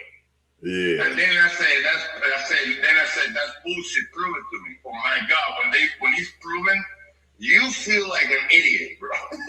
That's not even you, bro. That's the me thing. And then it's anger. The unit gets angry, because it's humiliated. Yeah, because it wants to be. It wants to be, right? That's what the bodies are here. The bodies are beings, and then being is everything there is, including the story that you hear. Is being. Is being becoming a story that you were born here. So everything, and then language runs the whole thing in here. So, when you get to this level of information, what I was telling you is like, I wonder when you see, do you actually in the story see your thoughts coming in, taking like a walk inside, looking at the body, and then leaving? Yeah. Yeah. Because that's how I see them. I see the thoughts coming in, they look at the body, then the body looks at them, and then the thought leaves. And then the body is like, all of a sudden doing the things that were in the thought, then I'm going like, this is insane. Projector. That it is wild, because when the thoughts come in and the ideas come in, I think the body chooses which ones it wants to act out. Yeah, the body is the true definition of power in the story. Yeah. It's control. It's control. The body has the capacity to influence and restrain. That's what control is. So it takes care of all that. That's all narcissism at the highest level. So nobody's a narcissist. The body is following a narcissistic program in the system. All right? Nobody is a narcissist, you see? And as that character that the body plays a narcissist, the body has to eat, use the bathroom, go shopping, pay bills, and blah, blah, blah, blah. That's part of it, Well, now you're doing all these things with this fucking information in here, Okay, but what created, like, what is the thing that's creating what the body has to do? Oh my God, all this is coming from Anunnaki links, man. Anunnaki link, where there is a cellular, molecular, atomic, and subatomic interlink. Yeah. I don't know what that is, but it sounds like something is really connected here to something. Because I go around and I try to be the way I was before. I can't do that anymore because language vibration. I try to have breakfast, in the morning. Till I call myself eating breakfast at nighttime, bro. Look, that's when I caught it right there. Wally, Bless said, recent ponder. The sun is a projector of someone else's mind. The sun. Yeah, so basically a projector of somebody. That's interesting. What? That's trippy. That he mentions the sun, because look, if you and I are standing on the street, right? Do you hear me? Yeah.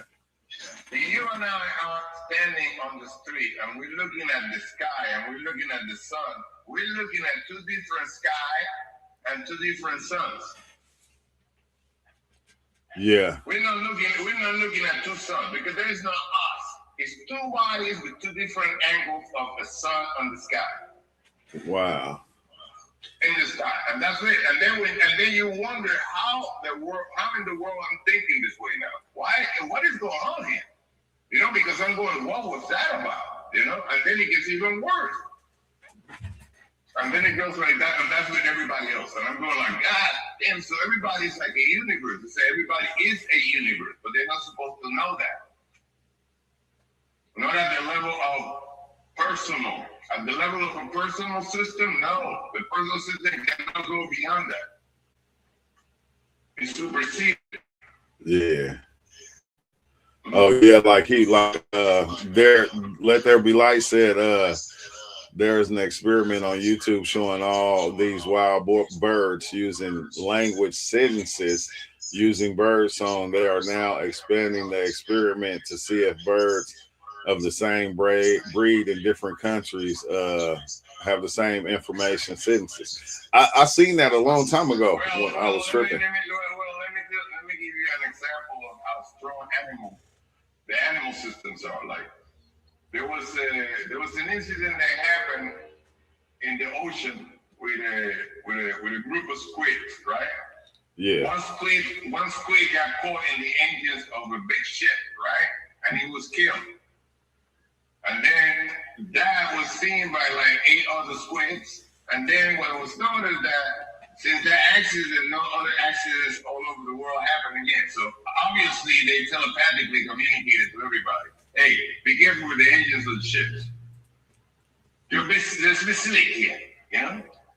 Yeah. I mean, they're spinning. We love it. We love spinning. You know, it's like a moth on the light. You know, they put a light. And then you hit the moth, and then you go and you walk into the light. And you may get burned in your own program, bro. Yeah. Yeah, you know, this is the only program anywhere that makes the body rings of labor. So the body wants to be a paramedic. It wants to be a doctor. You see, they're making you dream of work, man. That's insane, bro. Yeah. And then with commercials, because they throw you the commercials. You could be a police officer in Minnesota. You be doing a great job. I'm going like, get the fuck, dude. This is crazy. When you look at everybody from this level, you start wondering, my God, the paramedic program, the firefighter program. What? Yeah. Wow, in the bus driver program. The security system program. You know what I mean? And then the old programs, and we're going like, God damn. And then when the body goes home, that's the whole program.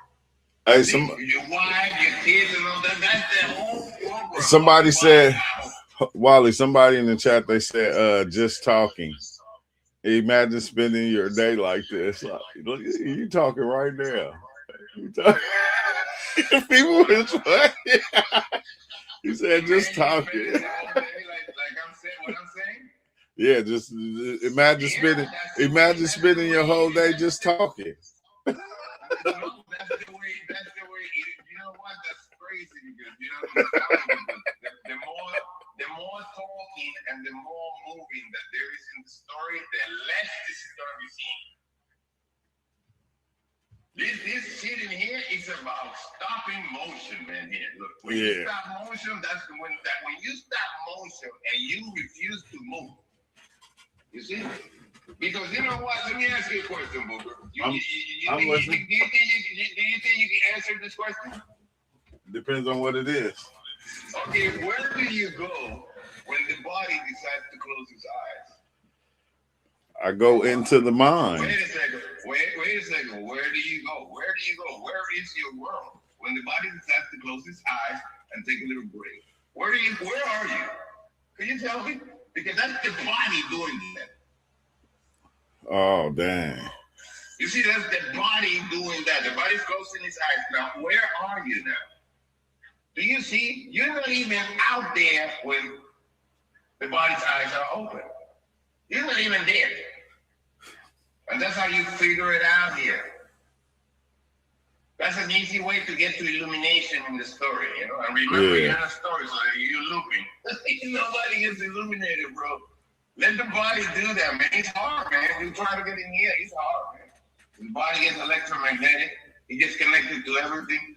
Then, you know, if you see a little fucking crack in the wall, you feel it like it's you, the wall. It's ridiculous. I can't believe I have to take on this like this. Yeah, dude, when you close your eyes, don't seem like you go anywhere. You go into darkness. But he said we talking nonsense, though. No, you go into darkness, but after a while, you just stay there, conscious, and you don't fall But he's still here listening. Talking. Hey, look, he said you talking nonsense, but he's still here talking, though. Yeah, that's perfect right there. Okay, somebody said says there are no answers and then proceeds to give answers talking about electromagnetic. Yeah, you know, and I gotta say, this is an explanation of what can be explained. So I'm not prescribing anything here. I'm trying to describe something the body or borealis.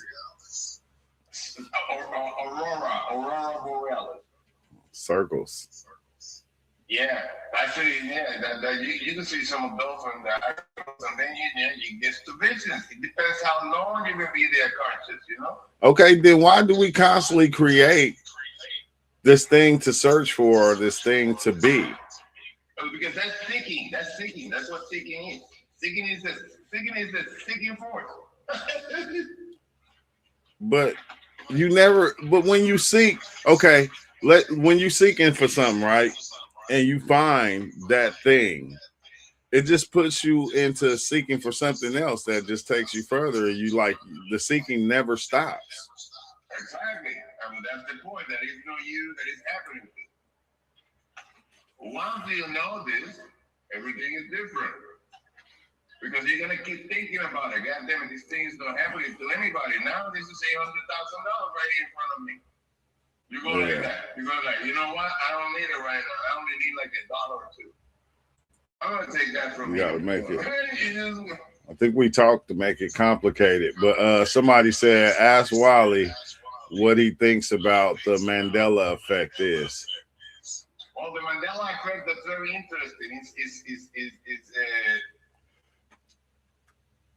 according to the information here, is they're trying to manipulate what thought to have been experienced in what you call the past. So they're trying to manipulate it and changing it by confusing you about something that you believe you did. Yeah. Because you could stop the Mandela effect. You can see how it's engineered. It's being engineered by men here. You could watch. You could get pictures of the Fruit and Balloon logos at certain time, and then you could get them at this at another time, and you can see the difference. You know, you can see what they are denying. The Mandela effect is denying that an experience happened a way billions of people believe the experience happened, you see? Yeah. So it's amazing because it's a way to manipulate, you know? You know what a Mandela effect is? What? All you gotta do is lie to somebody. Right there, you Mandela affecting. Yeah, you Mandela effect because they have to believe the fucking lie that you said, right? Yeah. And then inside that lie, people are going to pay taxes, airplanes are going to fly, airports are going to be open for business, restaurants are still going to have food. You see, supermarkets, you know, the world continues. And that's inside a lie now, you see? Because you create the lie and then he's supporting it. You see, you need him to believe you. Otherwise, you fucking lie, you can't lie for shit. You can't So, but like I thought, like okay, so when somebody creates something like, you know, and then it changes over time, like even like the E.T. Mandela effect, how we said, he said, dang, what? Now they're saying that E.T. said E.T. fuck you. Yeah, he said, E.T. phone home. Come on, man. You know what would be really interesting? If they change it to E.T. iPhone home. iPhone home, They huh? mentioned the iPhone. They forgot that. They could make billions of dollars with that one. Yeah. Nobody gonna remember that. Because it's a lie. You see, lies can be remembered. I don't know. I think you can change reality like that. I think it's something easy to do. You could only change the reality of the body. That's it. You cannot change any other realities of any other bodies in the story. Remember, there are no others. You gotta remember that all the time. There are no others. So what the crap are you talking about? So wait, but that's what are we talking about? If there's no others, how the hell is this going on here? that mean you crazy because you just always talking to yourself. Exactly, and that's not even it because I'm not even here. So it's the body that's The body is always talking to itself.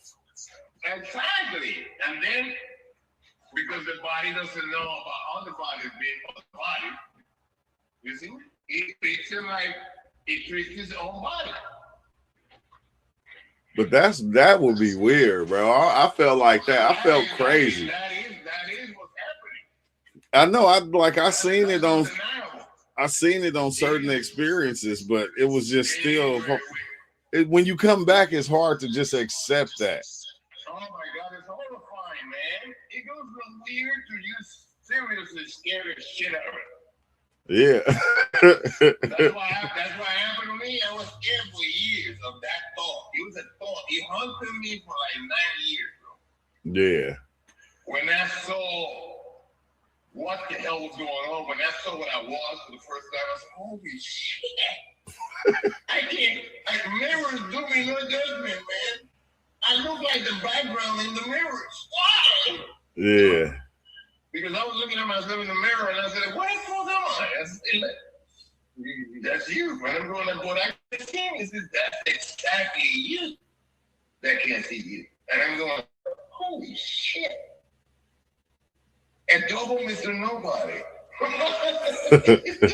Okay, but if that's the case, the only way to fail is failing upwards. You see? When you want to fail in the summer, you fail.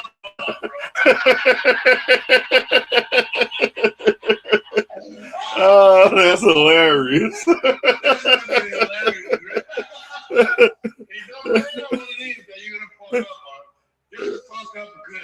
Yeah, you feel. Sam, put all that pride in there. Lose like a winner, motherfucker. Yeah. You failing going upwards. You gotta lose like the winner, that's the only way to lose. You're gonna be delusional because you thought you won, but you lost. But I think that's the weird thing, okay? Because the times I seen it, it was always me and everybody else was me, but it was another entity that was there that wasn't nobody telling me like that's what you do. You've been doing this forever. Y'all you've been doing is just talking to yourself, everybody. One time I was somewhere that I realized that in order for me to move from where I was, I needed to create an avatar.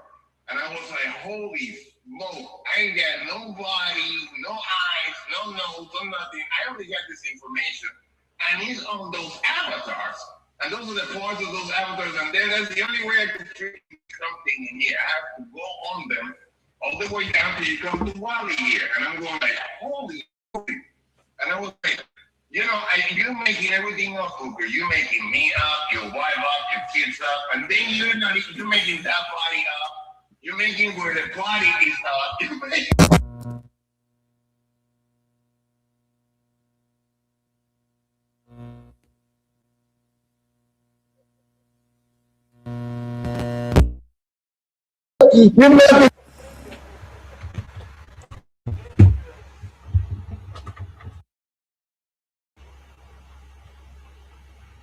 Dang, that's why is that not working? You guys there? Why is that? I don't understand why my thing. Hello?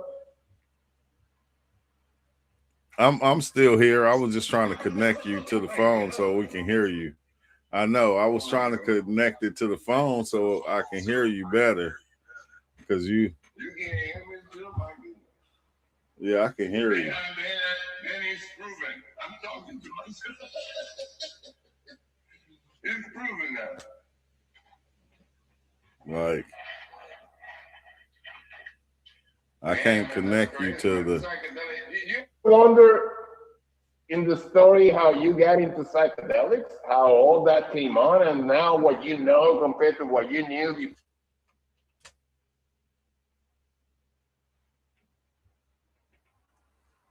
That's the scariest shit ever.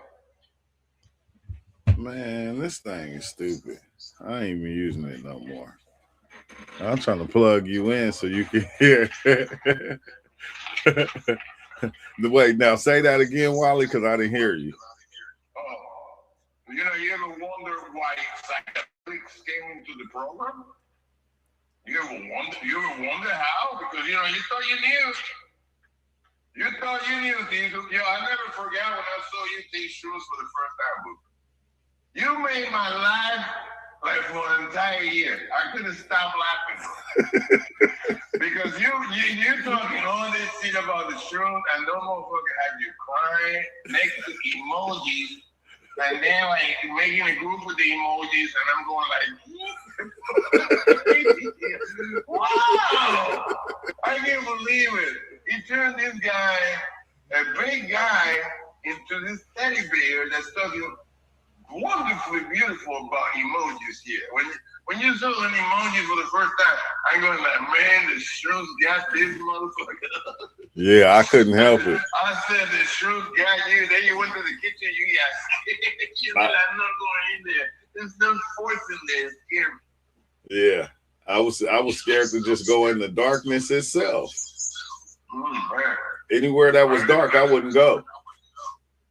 I remember when you did that trip, and I remember when you did another trip with DMT, man, and you went like you put like a blanket over your head, and you had like your wife around, like supervising you, and then you were like talking to somebody in the psychedelic, and your wife was watching you, and then she was very good babysitter at that, you know. And then all of a sudden you looked at her and you said like, yo, I saw myself doing this that I'm doing now with you here. Yeah. Oh, somebody. Somebody said they're about to rip 30 milligrams of DMT and break through for his first time. Do you have any tips? Prepare to die, bro. No.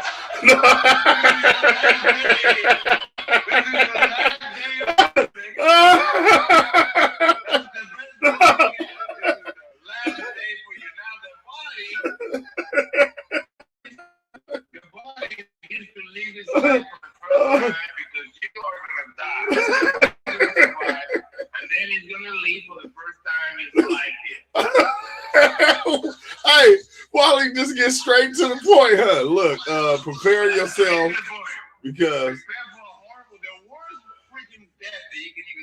it ain't. But it's the best. Hey, I think you just gotta let go, man. Like, just tell yourself, let go. No. I'm gonna tell you exactly how to see that moment come before it's gonna come. Yeah. When you start tripping and you feel really good, never feel good when you're tripping, bro. Because that's it right there. That you're about to die, bro. Yeah, the you that is you. He said Wally had enough. And you're gonna meet the you that disguises itself as another you to play you here. You're gonna meet so many yous. I think you kind of go beyond the you. You step outside of the you that you made here. Then you run to the other. Like ego death. The death of the you that you think exists as being you. Yeah, that's the ego death. That's exactly it. It's the worst and at the same time the best experience that can happen in the story. That's the ego. Yeah. It's to get there. Because the ego death is gonna happen like in the first 4 hours of the trip. And then, once that reaches its climax, then it goes into another level by now you're God. How you gonna use that power down there when you go back, You gotta remember. Yeah, Owen will understand. You need you should have came into the chat.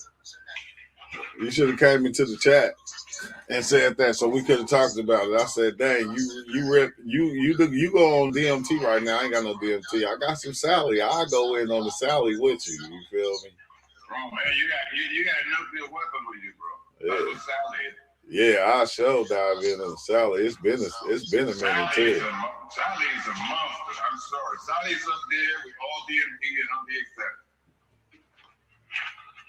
DMT. Sally has his own category. For being close off underground, he said. He said his friend had did DMT and it transported him to being inside a closed coffin underground. That ego death. That's Rob. Remember Rob when Rob dove in? Anubis was putting him in the coffin. Was putting him inside the coffin. Because that's the it's crazy because it's the death of the you that you thought was you. And I said that's the one thing that nobody wants to see or go through. Is like believing that you that exists right now is not it. You know what's the worst part about that, man? When you realize that. But it's the best thing. No, at the same time, yeah. Yeah, at the same time. When there's a revelation that the body's the one that's named Booker. Yeah. Yeah. When you get there, bro, and you see the body, and then you see the body in another angle. You see his face was, Yeah. And I'm like, hold on, bro. Hold on to the center here. Oh, there is no center here. Yeah, it is no. There ain't no way to hold. Yeah, it's crazy, but hold on, man. Let me get something real fast. I gotta show y'all something.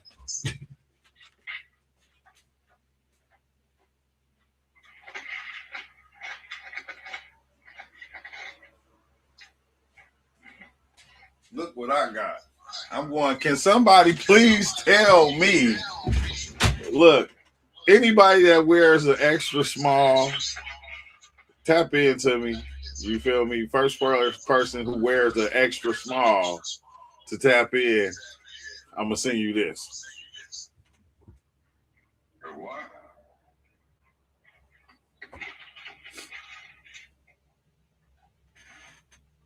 Because I ordered the merch, had this made, you feel me?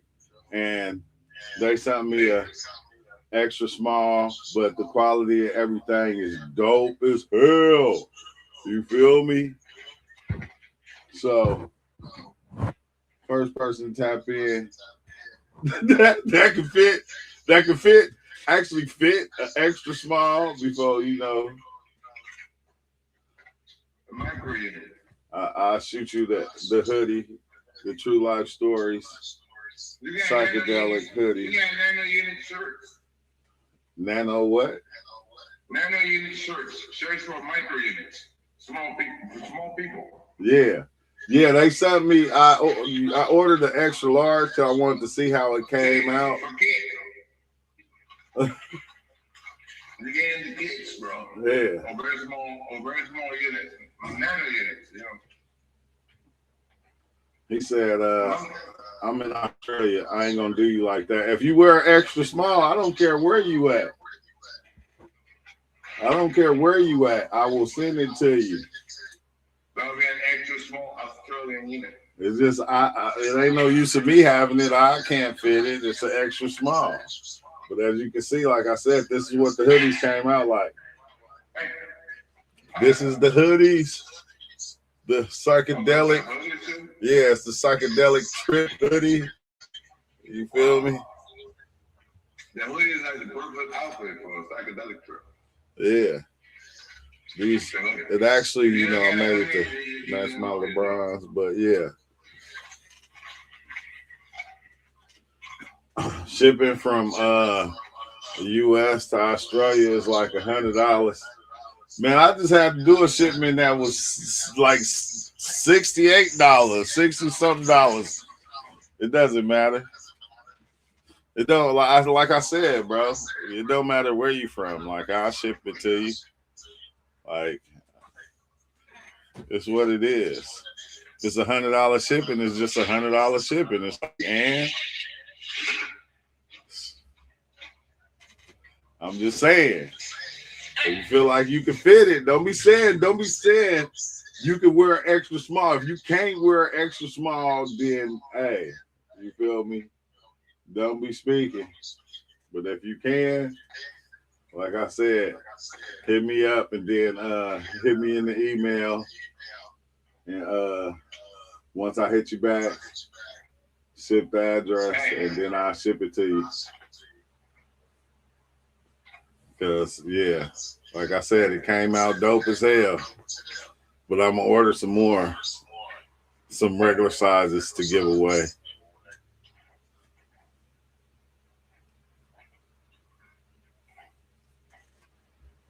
Said $150. No, it wasn't $150. They said it'll be $100 to ship to Australia. I'm going, hey. Oh, he said it just made it to but Blondie. And he said, thank you, and thanks for being the big bro. Oh, yeah, man, I appreciate you, too. It's just every time, like when I was getting ready to ship it, she was coming back with more stuff. Like, and then I had a little box. She said, that box ain't big enough. And then she packed it all up herself. But no, I meant to send you that lighter, too. I don't even think if I did, man. I meant to send you that lighter that I had, and I don't know if she put it in there or not, because she taped the shit, you feel me? She was like, hey, what is this? And I was like, it's like, oh, that's the lighter, and I don't know if she put it in there, though. So, yeah, you know, like, it ain't like it was in the beginning. I got it. Like, I'm working. Like, I'm working. I can send it. So, yeah. Well, I didn't even think about that, but it came after I said it. This sweater came after I sent that to you, though. But Wally, I'm about to go anyway. Wally, I'm gonna holler at you, bro. Thanks for stopping by. All right, man. All right. You good? Yeah, but yeah, you see, she just kept buying stuff though, Master Creator. She kept buying stuff. So I was like, okay, all right, you feel me? And I told her, I said, man, it's gonna be a lot to send that. She was like, no, it's not. She was like, after all that he did for us, I was like, yeah, you right. No matter the cost. Fuck that shit. You feel me? It's nothing. It's nothing. You know how we do. I'm just saying, you know how we do. So yeah, like I said, even if you're in Australia, if you can fit it, just reach out to me in the email and I'll send it to you. It don't matter what it's gonna cost. But I said, when I seen the sweater, I was mad. I said, I can't even wear it. I said, I can't even fit it.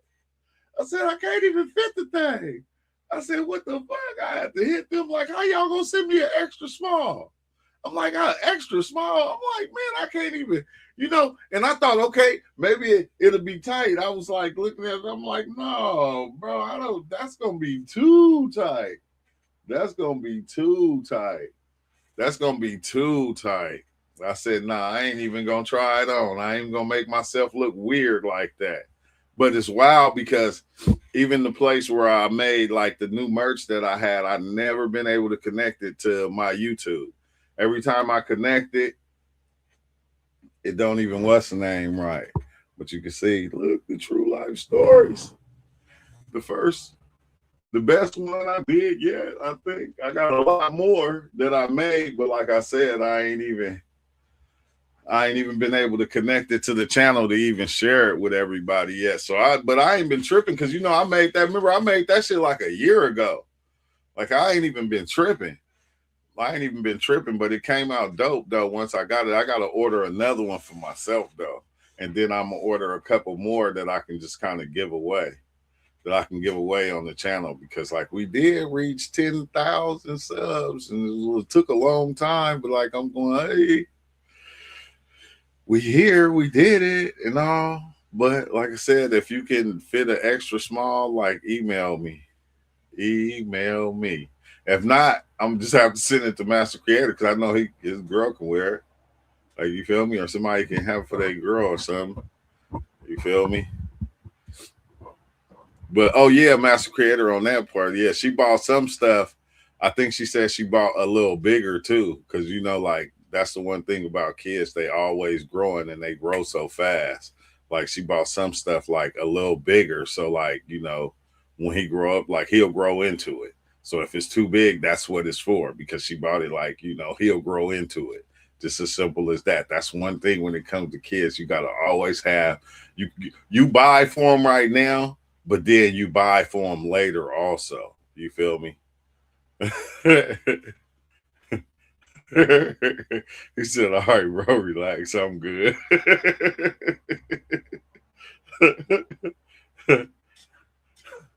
He said, man, what you mean you good? Oh, now you don't want it? You don't want my sweater? Like, what the hell? Like, what you trying to say? Talking about I'm good. Like, what the fuck? Like, you trying to say it? You saying it's ugly? If it's ugly, you just say it. You feel me? I ain't tripping. I can take it. I can take it. You feel me? I can take it.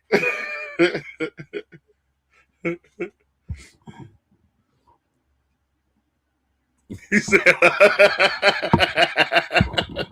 nah, you didn't. No, you didn't. I just thought you was really in Australia and you probably wanted it. I was just saying I ought to send it to you. You feel me? Yeah, I would have sent it. It's nothing. You feel me? Like, it's like I'm in Australia. That's like what that mean. Like, you sat here and you watched the live for all this time. Like, you feel me? If I could get everybody one, I would do that. Just as simple as like that. But if I could, but I can't, so I won't. I'm just saying. But I said, dang, it came out good. Like it's some good material too. I was like, dang, bro, this kind of dope. I said, and it's better than the last one that I had.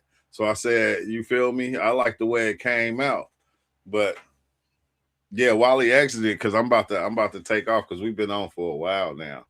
You feel me? And my little ones keep calling me, so I'm about to go chill with Blake and get on this 2K26. You feel me? He up there, Master Creator. He been playing on the second level for so long. He's scoring 100 points a game. I'm like, man, put it on hard. Put it all the way up to super. Take it all the way up and see what happens. You laughing at me because I ain't scoring all that. Take it all the way up. You feel me? Wally at the 50 gram ram. I know Wally. Hey, I don't like to tell people that though, because Wally, he said, man, I'm about to take the DMT. You got any good things? Wally said, oh yeah, you gonna die. Like, what the fuck? Like, I don't like to tell people that. Like, I like to let people know to like relax, because it's gonna be a good experience no matter what happens. Like, ease them into it, especially if it's like they first breakthrough. Ease them into it. Don't make a person spooked on diving in, because then people don't understand. Like, when you say stuff, that shit sit back here. And like a lot of people will take it wrong when you say that, because it's like gonna be the ego that people will take it wrong and it will make them scared. And you feel me? And that fear will attack you when you're on the psychedelics. That's the only thing you'll see. You'll damn near get up and try to run from yourself. You feel me? Like I did it. So it's like, no, bro, it's gonna be beautiful. It's like, bro, just like take your time, you relax, make sure you in a situated place, sit down, get comfortable. You feel me? You gotta like trick your mind. Trick your mind. Like, I'm giving in right now. I'm letting go. I'm letting go. Whatever happens is going to happen. I'm just going to let go. Like I fully let go, so that your mind, whatever you see, your mind is going to let go. It's not going, because your mind will create all these different places that'll be ugly as shit when you dive in sometimes. And if you ain't really an experienced tripper to where you can see ugly shit and it don't bother you, like you'll spook yourself on not wanting to fuck with the shit no more. Like he said, his friend with the coffin, he was in the coffin and you feel me? Yeah. I instantly gave you a 10 times dose. Permanent psychosis. Yeah, like I don't be wanting that. I said that's why people need that they need that comfortable method of going in. You feel me? You can't just give it to them straight. Like, yeah, like I ain't trying to get nobody not no permanent psychosis. Like, what the fuck? Like, you want a person to be like to go in with a steady mind, bro. Like, cause I ain't gonna lie, sometimes I smoke DMT like at the worst times, like when somebody close to me died, and like I'm sitting there in tears, crying, going, drinking alcohol or something, and I just say, fuck it. You feel me? If they died, I can fuck death. And I'll just do some DMT. And then it'll be ugly in the beginning and then it'll get beautiful. But once your mind see that ugliness, your body gets spooked, bro. And it'll create all these ugly things before you even get there. And like, that's the one thing I don't want to do with people. Like, yeah, sometimes that shit is gonna be scary, because there's parts of you that you believe to be you that's gonna be killed off. They're gonna die. And the one thing that they don't want to do is die. There's aspects of you that do not want to die, that want to live forever, that always want to be. Like, it wants to be like your name is James. It always wants to be James. It don't want to be nothing outside of that. So once it gets that fear that it's about to be done away with, it goes into panic mode. And then once you go into panic mode, that's when you start creating all these fearful things, and they begin to exist on the experience, and they fucking scare the shit out of you. Like the one girl, she was trying to drink water and shit. Like, here it is 2 days later, you still crying from the experience. Like, and I didn't have those experiences to where I was so spooked. I was so spooked. I didn't really even like it fucked with me days later. But for some reason, I just kept going back.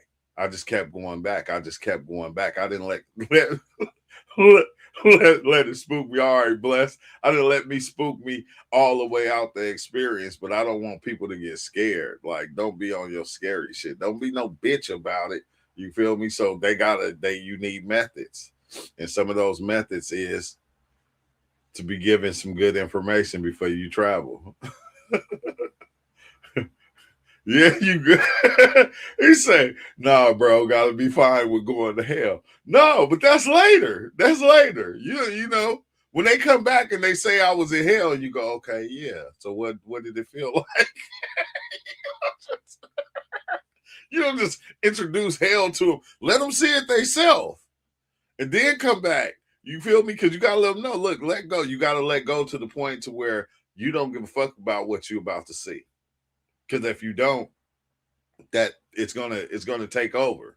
It's gonna take over, and the body is, like I said, it's gonna go into fight or flight type shit. So you gotta let them see it themselves, and then come back, and then you gotta explain to, oh, hell, you was in hell. Oh, yeah. That happens sometimes. It was beautiful, wasn't it? It was scary, but it was beautiful at the same time. Because then when you get back, you go, oh shit, no, okay, I like this place better. It's like I'm happy. I'm happy I'm here. You feel me? I'm happy I'm back. But it's like even going through that hellish world of DMT is weird because once you accept what you're seeing, you go into the good space. Have you read anything about Kim? You just asked me that. Not yet. Not yet. Not yet. After this,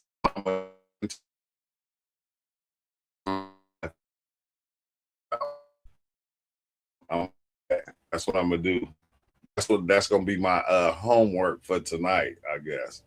Is diving into the chemistry behind a lot of shit, which is like kind of deep in itself, I guess, from what I seen, what you showed me.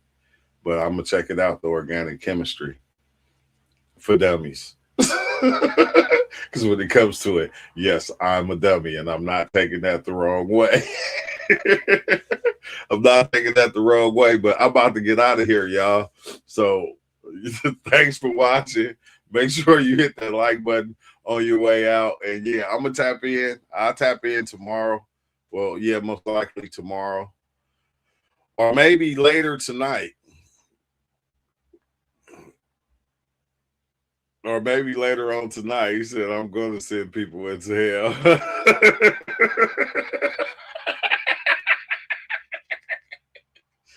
Bro, I ain't gonna lie. I went to hell so many times on psychedelics. It's not even scary no more. You feel me? Seeing the body parts and the twisted flesh everywhere, that shit's not even scary no more.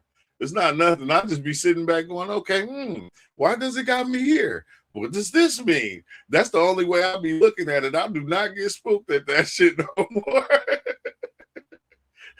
It is funny. It's funny to me. It's funny to me.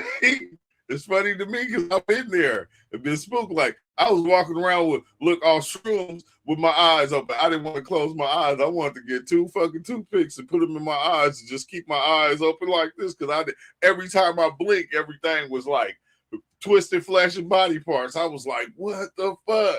I'm even telling my girl, like, babe, I don't want to close my eyes. But I couldn't help but blink because my eyes get wet. And I blink, and like when I blink, I'll be in that space for hella long. It seemed like it's like I'll be there 15 minutes of just a blink, and I'm like going, shit, the shit is stuck. It won't go away. But yeah, I had to ball up my fist and say, fuck it, I'm gonna take it. I'm gonna take it. And I just closed my eyes real tight and I just looked at it. And it took me there, but then I just had so many questions that I got out of it. To say the hell you went to was psychedelic looking, or was it like you were transported to another realm that still looks normal? Yeah, it was like here, bro. Like say right now, and wherever you're sitting at, if everything you around you was made out of twisted flesh, like not like the wall is twisted flesh, the computer is twisted flesh, and then all the other little things sitting around is body parts, like torsos.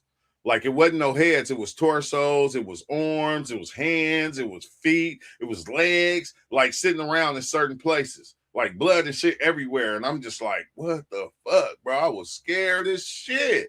Like, but like I said, I took it, but it was real, it wasn't fake. But once I was there for a minute and I'm taking it, was like I wasn't there. I was looking at it at first. And then next thing you know, I could see myself from a third person standing in it.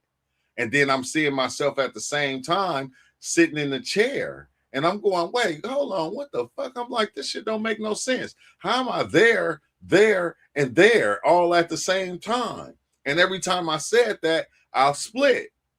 And then I'm like, hold on, if that's not me and that's not me and that's not me, then what is me? And like every time I said it, I'll split again. And I'll be in like 5 different places at one time. I'm seeing it from all these different angles to the point to where like I was just saying it fast, bro. It sounded like, and then like time started going back. It was like the weirdest thing, bro. That was the weirdest trip. I still got all those trips on here. Like, damn, they all still on here. I think I'm glad that I recorded them as it happened because, you know, I'm able to remember them a lot more. I'm able to, no, it is. I was scared, but then once I, like I said, once I start questioning, and it was weird, bro. Look, this was the wildest part, right? Is like once I went all the way back, right? It's like I went back in time or some shit to where it was like these dinosaur like creatures and shit walking around, and I was like in the Amazon type shit, and I'm looking at it, right? And then when it go back to the twisted flesh, I go, man, hold on, bro. I said, wait, this shit can't be real. And then it was like a look, twisted flesh. It was a thing came up like this. It was, and it was an eyeball. It was just an eyeball. All this was twisted flesh, and it was like looking at me. And I'm like going, what the fuck? I'm like, what the fuck? This eyeball with twisted flesh on it, like muscle and shit, looking at me, blinking. And I'm just like going, what the fuck is that? And then when I said that, on the side of it, two little eyeballs popped out the side. They said, bloop. And it was like two eyeballs, one on this side, one on this side. Now it's three, one big one, two small ones on each side and blinking. And then I'm like, what the fuck? I said, what the fuck? And then it rolled its eyes at me. I said, this shit is not real. Because it literally rolled its eyes at me. And I'm like, what the fuck? Who playing these games? This shit is not real. And I forgot what happened after that. But I was like, when it rolled its eyes, I was like, hell no, bro. This shit cannot be real. But it looked real as shit. It was real. It was real as shit, bro. It was hella crazy. But when it did that, I was like, hell no, bro. Somebody is playing the game on me. Somebody got to be playing the game on me. That's crazy. That's what I need to start doing, going over some of them old experiences for the new people that's here. Because I had so many old ass, crazy ass trips. That shit is wild. It gets real crazy. He said, like, you are factual. And then, you know, what's weird is people, that's why I always be laughing, bro. That's why I laughed so much, because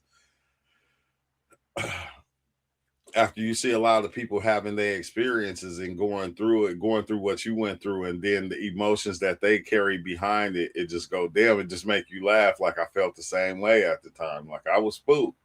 But now I can't do nothing but laugh about it, because it's like, you're not the only one. Let's say ain't nothing like infinity looping in the time and space, then breaking free back into which seems like heaven compared to some experiences. Hell yeah. Hell yeah. Been in that heavenly place, though. You just want to stay. You don't want to leave.